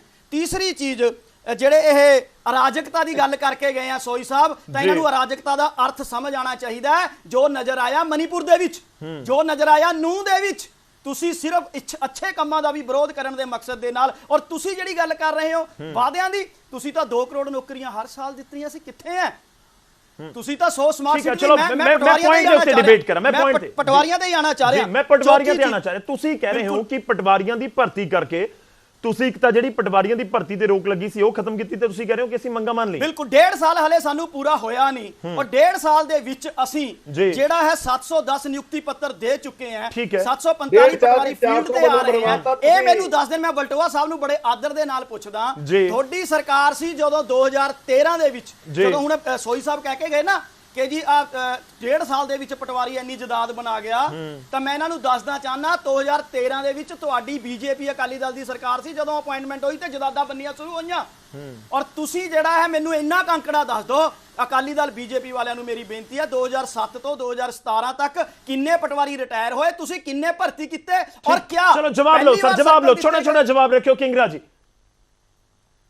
ਦੇਖੋ ਗੌਰਵ ਜੀ, ਮੈਂ ਇੱਕ ਵਾਰੀ ਫੇਰ ਇਹ ਗੱਲ ਕਰ ਰਿਹਾ ਕਿ ਸਵਾਲ ਮਿਸਮੈਨੇਜਮੈਂਟ ਦਾ ਜੇ ਸਟੇਟ ਨੂੰ, ਤੁਸੀਂ ਮੈਨੂੰ ਇਹ ਦੱਸੋ ਇਹਨਾਂ ਦੇ 92 ਐਮਐਲਏ ਜਿੱਤੇ ਸੀ ਉਦੋਂ ਕਿੰਨੀਆਂ ਫੋਟੋਆਂ ਲੱਗੀਆਂ ਸੀ ਭਗਵੰਤ ਮਾਨ ਦੀਆਂ ਬੱਸਾਂ ਦੇ ਉੱਤੇ? ਹੁਣ ਹਰੇਕ ਬੱਸ ਤੇ 3-3 ਫੋਟੋਆਂ ਲੱਗੀਆਂ।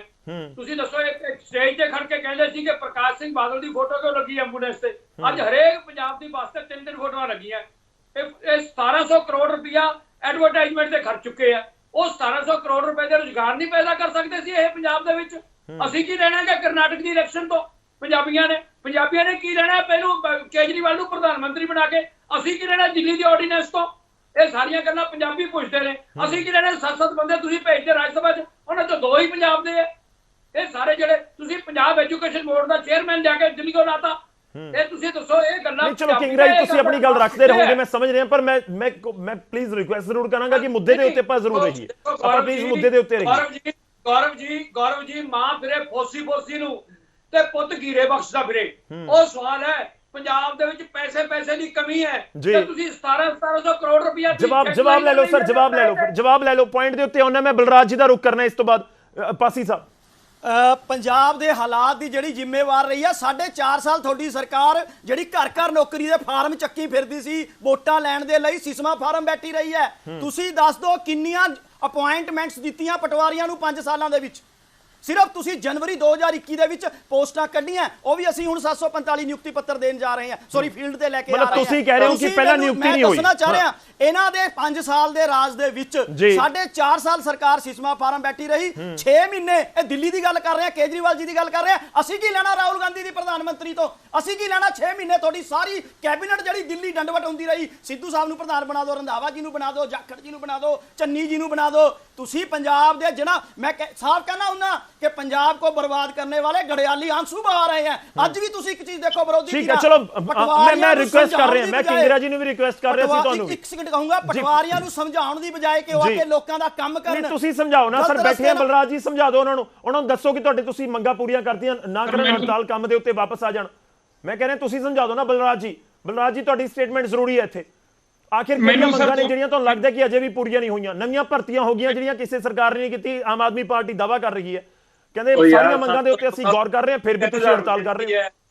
ਮੈਨੂੰ ਸਰ 2 ਮਿੰਟ ਮੇਰੀ ਗੱਲ ਰੱਖਣ ਦੇ ਲਈ 2 ਮਿੰਟ ਦਾ ਮੈਨੂੰ ਸਮਾਂ ਦਿਓ, ਜੋ ਮੇਰੇ ਮੋٹے ਤੌਰ ਤੇ ਸਵਾਲ ਨੇ ਸਾਡੇ, ਮੈਨੂੰ 2 ਮਿੰਟ ਦਾ ਸਮਾਂ ਦਿਓ। ਜੀ ਬਲਰਾਜ ਜੀ ਥੋੜਾ ਛੋਟਾ ਰੱਖਿਓ ਤਾਂ ਕਿ ਆਪਾਂ ਚਰਚਾ ਨੂੰ ਨਾਲ ਦੀ ਨਾਲ ਅੱਗੇ ਵਧਾਉਂਦੇ ਰਹੀਏ, ਬਾਕੀ ਮਹਿਮਾਨ ਵੀ ਇੰਤਜ਼ਾਰ ਕਰ ਰਹੇ ਨੇ। ਬਲਰਾਜ ਜੀ ਸਰ ਸਾਡੇ ਸਵਾਲ ਇਹ ਨੇ ਕਿ ਅੱਜ ਜਦੋਂ 1 ਕਰੋੜ ਦੀ ਆਬਾਦੀ ਸੀ 1980 ਦੇ ਵਿੱਚ, ਉਦੋਂ ਪੋਸਟਾਂ 4716 ਸੀ ਕਿ ਅੱਜ 3 ਕਰੋੜ ਦੀ ਆਬਾਦੀ ਦੇ ਲਗਭਗ ਐਮਰਜੈਂਸੀ ਹਾਲਾਤਾਂ ਦੇ ਵਿੱਚ ਪੋਸਟਾਂ ਵਧਾ ਕੇ 10,000 ਦੇ ਨੇੜੇ ਨਹੀਂ ਕੀਤੀਆਂ ਜਾ ਸਕਦੀਆਂ? ਕੀ ਪੋਸਟਾਂ ਵਧਾਉਣ ਦਾ ਪੱਤਰ ਜਾਰੀ ਨਹੀਂ ਹੋ ਸਕਦਾ? ਕੀ ਜੇ ਪੰਛੀ ਕਮਿਸ਼ਨ ਵਰਗੇ ਕਮਿਸ਼ਨ ਜਾਂ ਪੰਚਾਇਤੀ ਰਾਜ ਦੇ ਵਿੱਚ ਰਿਫਾਰਮ ਕਮਿਸ਼ਨ ਬਣ ਸਕਦੇ ਆ? ਅੱਜ ਐਮਰਜੈਂਸੀ ਹਾਲਾਤਾਂ ਦੇ ਵਿੱਚ ਕੋਈ ਰੈਵਨਿਊ ਡਿਪਾਰਟਮੈਂਟ ਦੇ ਵਿੱਚ ਕੋਈ ਇਹੋ ਜਿਹਾ ਕਮਿਸ਼ਨ ਗਠਿਤ ਨਹੀਂ ਕੀਤਾ ਜਾ ਸਕਦਾ ਜਿਸ ਵਿੱਚ ਪਟਵਾਰੀ, ਕਾਨੂੰਗੋ, ਤਹਿਸੀਲਦਾਰ ਡਿਪਾਰਟਮੈਂਟ ਨੂੰ ਬਿਠਾਇਆ ਜਾਵੇ? ਕੀ ਕੋਈ ਲੀਗਲ ਐਡਵਾਈਜ਼ਰ, ਜਿਹੜਾ ਕਿ ਡਿਪਾਰਟਮੈਂਟ ਦੇ ਵਿੱਚ ਬਿਲਕੁਲ ਵੀ ਨਹੀਂ ਹੈਗਾ, ਕੀ ਕੋਈ ਲੀਗਲ ਐਡਵਾਈਜ਼ਰ ਤਾਇਨਾਤ ਐਮਰਜੈਂਸੀ ਹਾਲਾਤਾਂ ਦੇ ਵਿੱਚ ਨਹੀਂ ਕੀਤੇ ਜਾ ਸਕਦੇ? ਕੀ 140 ਰੁਪਏ ਪੱਤਰ ਮਿਲਦਾ ਜਿਹੜਾ? ਮੈਂ ਮਾਫੀ ਚਾਹੁੰਦਾ ਵਿਚਾਲੇ ਰੋਕ ਰਹੇ ਪਰ ਮੈਂ ਇੱਕ ਚੀਜ਼ ਸਮਝਣਾ ਚਾਹ ਰਿਹਾ, ਜਿਹੜੀਆਂ ਮੰਗਾਂ ਦਾ ਤੁਸੀਂ ਜ਼ਿਕਰ ਕਰ ਰਹੇ ਹੋ ਕਿ ਤੁਸੀਂ ਲਿਖਤੀ ਤੌਰ ਦੇ ਉੱਤੇ ਸਰਕਾਰ ਨੂੰ ਦਿੱਤੀਆਂ ਨੇ ਕਿ ਤੁਸੀਂ ਇਸ ਤਰੀਕੇ ਨਾਲ ਕੋਈ ਐਮਰਜੈਂਸੀ ਦੇ ਵਿੱਚ ਲਿਆ ਕੇ 10,000 ਪੋਸਟਾਂ ਕਰ ਦਿਓ ਜਾਂ ਫਿਰ ਕੋਈ ਕਮਿਸ਼ਨ ਬਿਠਾ ਦਿਓ, ਕਿ ਤੁਸੀਂ ਲਿਖਤੀ ਤੌਰ ਦੇ ਉੱਤੇ ਦਿੱਤੀ? ਬਿਲਕੁਲ ਸਰ, ਬਿਲਕੁਲ ਮੇਰੇ ਕੋਲੇ ਮੰਗਾਂ ਦਾ ਹੁਣ ਵੀ ਚਾਰਟਰ ਮੌਜੂਦ ਆ। ਅਸੀਂ 12 ਮੰਗਾਂ ਸਾਰੇ ਐਮਐਲਏ ਸਾਹਿਬਾਨ ਦੇ ਰਾਹੀਂ, ਮੰਤਰੀ ਸਾਹਿਬਾਨ ਦੇ ਰਾਹੀਂ 5 ਅਗਸਤ ਤੋਂ ਲੈ ਕੇ ਲਗਾਤਾਰ ਅਸੀਂ ਹਰੇਕ ਨੁਮਾਇੰਦਿਆਂ ਦੇ ਰਾਹੀਂ ਮਾਨਯੋਗ ਸੀਐਮ ਸਾਹਿਬ ਨੂੰ ਉਹ ਲੈਟਰ ਮਾਨਯੋਗ ਐਮਐਲਏ ਸਾਹਿਬ ਰਾਹੀਂ, ਮੰਤਰੀ ਸਾਹਿਬ ਰਾਹੀਂ ਭੇਜ ਚੁੱਕੇ ਹਾਂ। ਬਲਰਾਜ ਜੀ ਤੁਸੀਂ ਕਹਿ ਰਹੇ ਹੋ ਕਿ ਐਮਰਜੈਂਸੀ ਹਾਲਾਤ ਦੇ ਵਿੱਚ 10,000 ਪੋਸਟਾਂ ਕਰ ਦਿੱਤੀਆਂ ਜਾਣ, ਜੋ 4716 ਮੌਜੂਦਾ ਸਮੇਂ 'ਚ ਨੇ, ਪਰ ਤੁਹਾਨੂੰ ਲੱਗਦਾ ਕਿ ਐਮਰਜੈਂਸੀ ਹਾਲਾਤ ਦੇ ਵਿੱਚ ਤੁਸੀਂ ਵੀ ਹੜਤਾਲ ਨਾ ਕਰੋ? ਬਿਲਕੁਲ ਸਰ, ਸਾਡੀ ਇਹੀ ਡਿਮਾਂਡ ਆ। ਜੋ ਅਨਾਉਂਸਮੈਂਟਾਂ ਸੀਐਮ ਸਾਹਿਬ ਕਰ ਰਹੇ ਨੇ ਉਹਨਾਂ ਨੂੰ ਅਸੀਂ ਕਹਿੰਦੇ ਲਿਖਤੀ ਰੂਪ ਦਿੱਤਾ ਜਾਵੇ। ਸਾਨੂੰ ਇਹੀ ਸਵਾਲ, ਜਿੱਦਾਂ ਦਾਲਮ ਸਾਹਿਬ ਨੇ ਅੱਜ ਉਹ ਖੁਦ ਪਟਵਾਰੀ ਰਹੇ ਨੇ, ਉਹ ਕਹਿ ਰਹੇ ਨੇ ਜੋ 710 ਪਟਵਾਰੀ ਸਰਕਲਾਂ ਦੇ ਵਿੱਚ ਤਾਇਨਾਤ ਹੋ ਜਾਣਗੇ ਜਿਨ੍ਹਾਂ ਨੂੰ ਅਪਾਇੰਟਮੈਂਟ ਦਿੱਤੀ। ਮੈਂ ਤਾਂ ਕਲੀਅਰ ਕਰਨਾ ਚਾਹੁੰਦਾ ਸਰ, ਸਾਨੂੰ ਹਜੇ ਖੁਦ ਸੀਐਮ ਸਾਹਿਬ ਦੀ ਅਨਾਉਂਸਮੈਂਟ ਤੋਂ ਇਹ ਕਲੀਅਰ ਨਹੀਂ ਹੋ ਰਿਹਾ ਕਿ ਉਹਨਾਂ ਦੀ ਟ੍ਰੇਨਿੰਗ 1 ਸਾਲ ਆ ਜਾਂ 1.5 ਸਾਲ, ਘੱਟੋ ਘੱਟ ਸਾਲ ਤਾਂ ਉਹ ਫੀਲਡ ਦੇ ਵਿੱਚ ਆਈ ਨਹੀਂ ਸਕਦੇ। ਦੇਖੋ ਹਰ ਪਾਸੇ ਕਨਫਿਊਜ਼ਨ ਵਾਲੀ ਸਥਿਤੀ ਜ਼ਰੂਰ ਹੈ। ਪਾਸੀ ਛੋਟਾ ਜਿਹਾ ਜਵਾਬ ਦਿਓ, ਬਹੁਤ ਛੋਟਾ ਜਿਹਾ ਜਵਾਬ ਰੱਖਿਓ। ਮੈਂ ਬਲਰਾਜ ਜੀ ਤੁਹਾਡੇ ਤੋਂ ਇੱਕ ਆਸ ਰੱਖਦਾ ਸੀ, ਮੈਨੂੰ ਇੱਕ ਚੀਜ਼ ਦੱਸੋ, ਤੁਹਾਨੂੰ ਵੀ ਪਤਾ ਹੈ ਇਸ ਚੀਜ਼ ਦਾ ਕਿ ਜਦੋਂ ਸਾਡੀ ਸਰਕਾਰ ਨੇ ਫੈਸਲਾ ਲਿਆ ਸੀ ਕਿ ਪਟਵਾਰੀਆਂ ਦਾ ਟ੍ਰੇਨਿੰਗ ਪੀਰੀਅਡ 1.5 ਸਾਲ ਤੋਂ ਘਟਾ ਕੇ 1 ਸਾਲ ਕੀਤਾ ਜਾਵੇ, ਤਾਂ ਉਹ ਹਾਈ ਕੋਰਟ ਦੇ ਵਿੱਚ ਚੈਲੰਜ ਹੋਇਆ ਸੀ ਔਰ ਹਾਈ ਕੋਰਟ ਨੇ ਕਿਹਾ ਸੀ ਕਿ ਨਹੀਂ 1.5 ਸਾਲ ਰਹੇਗਾ। ਤੁਸੀਂ ਉਹ ਚੀਜ਼ ਨੂੰ ਛੁਪਾ ਕੇ, ਔਰ ਦੂਸਰੀ ਚੀਜ਼ ਲੀਗਲ ਐਡਵਾਈਜ਼ਰ ਤੁਸੀਂ ਲਗਾ ਦਿਓ ਕਹਿੰਦੇ ਜੀ ਉੱਥੇ। ਮੈਂ ਕਹਿੰਦਾ ਕਿ ਅਗਰ ਅੱਜ ਹੜ੍ਹ ਦੇ ਹਾਲਾਤਾਂ ਦੇ ਵਿੱਚ ਤੁਸੀਂ ਲੋਕਾਂ ਦਾ ਸਾਥ ਦੇ ਦਿੰਦੇ, 3 ਮਹੀਨੇ ਬਾਅਦ ਕਿਆ ਲੀਗਲ ਐਡਵਾਈਜ਼ਰ ਨਹੀਂ ਲੱਗ ਸਕਦੇ? ਅੱਜ ਹੀ ਇਹ ਹਾਲਾਤ ਸੀਗੇ, ਅੱਜ ਹੀ ਇਹ ਗੱਲਾਂ ਮਨਾਉਣੀਆਂ ਸੀਗੀਆਂ, ਅੱਜ ਹੀ ਤੁਸੀਂ ਲੋਕਾਂ ਦਾ ਕੰਮ ਰੋਕਣਾ ਸੀ। ਸਾਹਿਬ ਇੱਕ ਇਹ ਵੀ ਚਰਚਾ ਹੋ ਰਹੀ ਹੈ ਕਿ ਤੁਸੀਂ ਬੁਲਾ ਕੇ ਗੱਲ ਨਹੀਂ ਕੀਤੀ, ਕਿ ਤੁਸੀਂ ਹੁਣ ਵੀ ਬੁਲਾ ਲਓ, ਬਿਠਾ ਕੇ ਟੇਬਲ ਦੇ ਉੱਤੇ ਗੱਲ ਕਰ ਲਓ। ਗੌਰਵ ਜੀ ਜੁਲਾਈ ਦੇ ਵਿੱਚ 2 ਵਾਰ ਪਾਣੀ ਆਇਆ, ਇਹਨਾਂ ਨੇ ਕਿਹਾ 19 ਜੁਲਾਈ ਨੂੰ ਮੀਟਿੰਗ ਦੀ ਅਸੀਂ ਗੱਲ ਕਰਨਾ ਚਾਹੁੰਦੇ ਆ। ਉਧਰ ਪੰਜਾਬ ਦੇ ਵਿੱਚ ਪਾਣੀ ਦੇ ਹਾਲਾਤ, 15 ਅਗਸਤ ਤੋਂ ਬਾਅਦ ਫਿਰ ਪਾਣੀ ਆਇਆ। ਇਹ ਕਹਿੰਦੇ ਆ ਜੀ ਕਿ 29 ਅਗਸਤ ਨੂੰ ਕਹਿੰਦੇ ਆ ਅਸੀਂ 1 ਤਰੀਕ ਤੋਂ ਕਲਮ ਛੋੜ ਹੜਤਾਲ ਕਰ ਰਹੇ ਹਾਂ। ਹੁਣ ਮੈਨੂੰ ਇੱਕ ਚੀਜ਼ ਦੱਸੋ, ਐਸਮਾ ਕਿਆ ਆਮ ਆਦਮੀ ਪਾਰਟੀ ਦੀ ਸਰਕਾਰ ਨੇ ਬਣਾਇਆ ਨਵਾਂ ਕਾਨੂੰਨ? ਕਿਸੇ ਲਈ ਲਗਾਇਆ? ਲੋਕਾਂ ਦੀ ਬਿਹਤਰੀ ਲਈ, ਤਾਂ ਜੋ ਪਟਵਾਰੀ ਕਲਮ ਛੋੜਨਾ ਛੱਡ ਦੇਣ। ਇਹਨਾਂ ਦੀ ਸਰਿਆਮ ਧਮਕੀ ਸੀ ਕਿ ਅਸੀਂ ਕਲਮ ਛੱਡਣ ਲੱਗੇ ਆ, ਤਾਂ ਕਹਿਣਾ ਪਿਆ ਕਿ ਐਸਮਾ ਲਗਾ ਰਹੇ ਹਾਂ। ਠੀਕ ਹੈ, ਛੋਟਾ ਜਵਾਬ ਲਓ ਸਰ। ਬਲਟੋਆ ਸਾਹਿਬ ਐਸਮਾ ਤੇ ਬਹੁਤ ਇਤਰਾਜ਼ ਜਤਾ ਰਹੇ ਸੀ, ਮੈਂ ਇਹਨਾਂ ਤੋਂ ਬਾਅਦ ਉਹਨਾਂ ਦਾ ਰੁਖ ਕਰਦਾ। ਬਲਰਾਜ ਜੀ ਤੁਸੀਂ ਐਡ ਕਰ ਲਓ, ਕੁਝ ਕਹਿਣਾ ਚਾਹ ਰਹੇ ਹੋ? ਬਲਰਾਜ ਜੀ ਸਰ, ਵਾਰੀ-ਵਾਰੀ ਜੋ ਪ੍ਰਚਾਰ ਕੀਤਾ ਜਾ ਰਿਹਾ ਕਿ ਕਿਸਾਨਾਂ ਦਾ ਹੜ੍ਹਾਂ ਦਾ ਕੰਮ ਨਹੀਂ ਕੀਤਾ ਜਾ ਰਿਹਾ, ਅਸੀਂ 19 ਤਰੀਕ ਦੀ ਰੈਲੀ ਤੇ ਵੀ ਉਹ ਜ਼ਿਲ੍ਹਿਆਂ ਦਾ ਕੋਈ ਵੀ ਪਟਵਾਰੀ ਅਸੀਂ ਨਹੀਂ ਬੁਲਾਇਆ ਜਿੱਥੇ ਹੜ੍ਹ ਆਏ ਹੋਏ ਸੀ। ਜਿਹੜੇ 7-8 ਜ਼ਿਲ੍ਹਿਆਂ ਦੇ ਵਿੱਚ ਹੜ੍ਹ ਆਏ, ਉੱਥੇ ਸਾਡੇ ਪਟਵਾਰੀ ਦਿਨ ਰਾਤ ਕੰਮ ਕਰਕੇ ਲਿਸਟਾਂ ਤਿਆਰ ਕਰਕੇ ਫਿਰ ਮੁਆਵਜ਼ਾ ਕਿੱਥੋਂ ਆ ਰਿਹਾ ਸਰ? ਮੇਰਾ ਤਾਂ ਸਵਾਲ ਇਹ ਹੈ, ਜੇ ਪਟਵਾਰੀ ਹੜ੍ਹਾਂ ਦਾ ਕੰਮ ਨਹੀਂ ਕਰ ਰਹੇ ਤਾਂ ਮੁਆਵਜ਼ਾ ਕਿੱਥੋਂ ਵੰਡਿਆ ਜਾ ਰਿਹਾ? ਠੀਕ ਹੈ, ਅਸੀਂ ਚਾਹੁੰਦੇ ਹਾਂ ਸਾਨੂੰ ਟੇਬਲ ਟਾਪ ਤੇ ਆ ਕੇ ਜੋ ਅਨਾਉਂਸਮੈਂਟਾਂ ਨੇ ਇਸ ਤਰ੍ਹਾਂ ਨਹੀਂ ਟ੍ਰੀਟ ਕਰਨਾ ਚਾਹੀਦਾ ਕਿ ਅਸੀਂ ਇੱਕ ਐਸਾ ਵਰਗੇ ਸਾਡੀ ਤੇ ਕੋਈ ਪ੍ਰੋਸੀਕਿਊਸ਼ਨ ਕ੍ਰਿਮੀਨਲ ਵਰਗੀਆਂ ਲਾਈ ਜਾਣ। ਠੀਕ ਹੈ, ਡਿਮਾਂਡ ਤੱਕ ਇੱਕ ਵੀ ਕੇਸ ਪਟਵਾਰੀ ਤੇ ਕ੍ਰਿਮੀਨਲ ਨਹੀਂ ਦਰਜ ਕੀਤਾ ਗਿਆ। ਅਸੀਂ ਸਿਰਫ ਇਹ ਚਾਹੁੰਦੇ ਹਾਂ ਕਿ ਜਿਹੜਾ ਪੰਜਾਬ ਦੇ ਹਾਲਾਤਾਂ ਦੇ ਵਿੱਚ ਤੁਸੀਂ ਲੋਕਾਂ ਦਾ ਸਾਥ ਦਿਓ। ਠੀਕ ਹੈ, ਚਲੋ ਸਮਾਂ ਪਿੱਛੇ ਬਹੁਤ ਘੱਟ ਹੈ, ਇੱਕ ਵਾਰੀ ਰਿਐਕਸ਼ਨ ਲੈਣ ਦਿਓ। ਠੀਕ ਹੈ ਬਲਰਾਜ ਜੀ, ਦੇਖੋ ਬਹੁਤ ਸਾਰੇ ਪੁਆਇੰਟ ਤੁਹਾਡੇ ਕੋਲ ਵੀ ਹੈਗੇ ਨੇ, ਸਰਕਾਰ ਦੇ ਨੁਮਾਇੰਦੇ ਦੇ ਕੋਲ ਵੀ ਹੈਗੇ ਨੇ। ਮੈਂ ਇੱਕ ਵਾਰੀ ਰੁਕ ਕਰ ਲਵਾਂ, ਸਾਡੇ ਨਾਲ ਜੁੜੇ ਹੋਏ ਨੇ ਵਲਟੋਹਾ ਜੀ, ਜਿਹੜਾ ਤੁਸੀਂ ਜ਼ਿਕਰ ਕਰ ਰਹੇ ਸੀ, ਦੇਖੋ ਕਿ ਤੁਹਾਡਾ ਬਹੁਤ ਵੈਲਿਡ ਪੁਆਇੰਟ ਸੀ ਕਿ ਸਰਕਾਰ ਸੱਦ ਲਵੇ, ਬਿਠਾ ਕੇ ਗੱਲ ਕਰੇ, ਉਹ ਮਾਮਲੇ ਨੂੰ ਸੁਲਝਾ ਦੇਵੇ, ਪਰ ਕੀ ਗੱਲ ਹੁਣ ਮੀਟਿੰਗਾਂ ਵਾਲੀ ਬਚ ਗਈ ਜਾਂ ਨਹੀਂ? ਕਿਉਂਕਿ ਐਸਮਾ ਦਾ ਜ਼ਿਕਰ ਹੋ ਗਿਆ, ਇੱਕ ਪਾਸੇ ਸਰਕਾਰ ਕਹਿ ਰਹੀ ਹੈ ਕਿ ਬਿਲਕੁਲ ਹੜ੍ਹਾਂ ਦੇ ਦਿਨਾਂ ਦੇ ਵਿੱਚ ਇਹਨਾਂ ਨੇ ਹੜਤਾਲ ਕੀਤੀ ਜਾਂ ਫਿਰ ਮੀਟਿੰਗਾਂ ਉਸ ਸਮੇਂ ਰੱਖੀਆਂ ਵੀ ਗਈਆਂ ਸੀ, ਕਿ ਮੌਜੂਦਾ ਸਮੇਂ 'ਚ ਤੁਹਾਨੂੰ ਲੱਗਦਾ ਕਿ ਗੱਲ ਬਣ ਸਕਦੀ ਹੈ?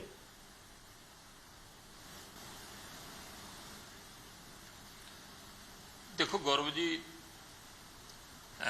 ਜਿੱਥੇ ਮੁਲਾਜ਼ਮਾਂ ਦੀ ਗੱਲ ਹੈ, ਆਪਾਂ ਸਾਰੇ ਜਾਣੂ ਹਾਂ, ਬੜੇ ਲੰਬੇ ਸਮੇਂ ਤੋਂ ਆਪਾਂ ਦੇਖਦੇ ਹਾਂ ਕਿ ਮੁਲਾਜ਼ਮ ਯੂਨੀਅਨ ਕਿਸ ਤਰ੍ਹਾਂ ਕੰਮ ਕਰਦੀਆਂ ਨੇ, ਕਿਸ ਤਰ੍ਹਾਂ ਆਪਣੀ ਮੰਗਾਂ ਵਾਸਤੇ ਸਰਕਾਰ ਦੇ ਸਾਹਮਣੇ ਆਪਣੀਆਂ ਮੰਗਾਂ ਦਾ ਚਾਰਟ ਰੱਖਦੇ ਨੇ, ਜੇ ਨਹੀਂ ਹੁੰਦਾ ਤਾਂ ਹੜਤਾਲ ਤੇ ਵੀ ਜਾਂਦੇ ਨੇ। ਪਰ ਉਹਦਾ ਅਲਟੀਮੇਟਲੀ ਇਹੀ ਹੁੰਦਾ ਹੈ ਕਿ ਕਿਸੇ ਪੱਧਰ ਤੇ ਉਹਨਾਂ ਨਾਲ ਗੱਲਬਾਤ ਕੀਤੀ ਜਾਵੇ ਤੇ ਉਹਨਾਂ ਦੇ ਮਸਲੇ ਹੱਲ ਕੀਤੇ ਜਾਣ। ਮੈਂ ਨਹੀਂ ਕਹਿੰਦਾ ਕਿ 100%, ਪਰ ਜਿਹੜੇ ਵੀ ਮੋਟੇ ਮਸਲੇ ਹੁੰਦੇ ਆ, ਕਿਸੇ ਨਾ ਕਿਸੇ ਕਿਨਾਰੇ ਤੇ ਲਾਉਣੇ ਪੈਣਗੇ ਨਾ।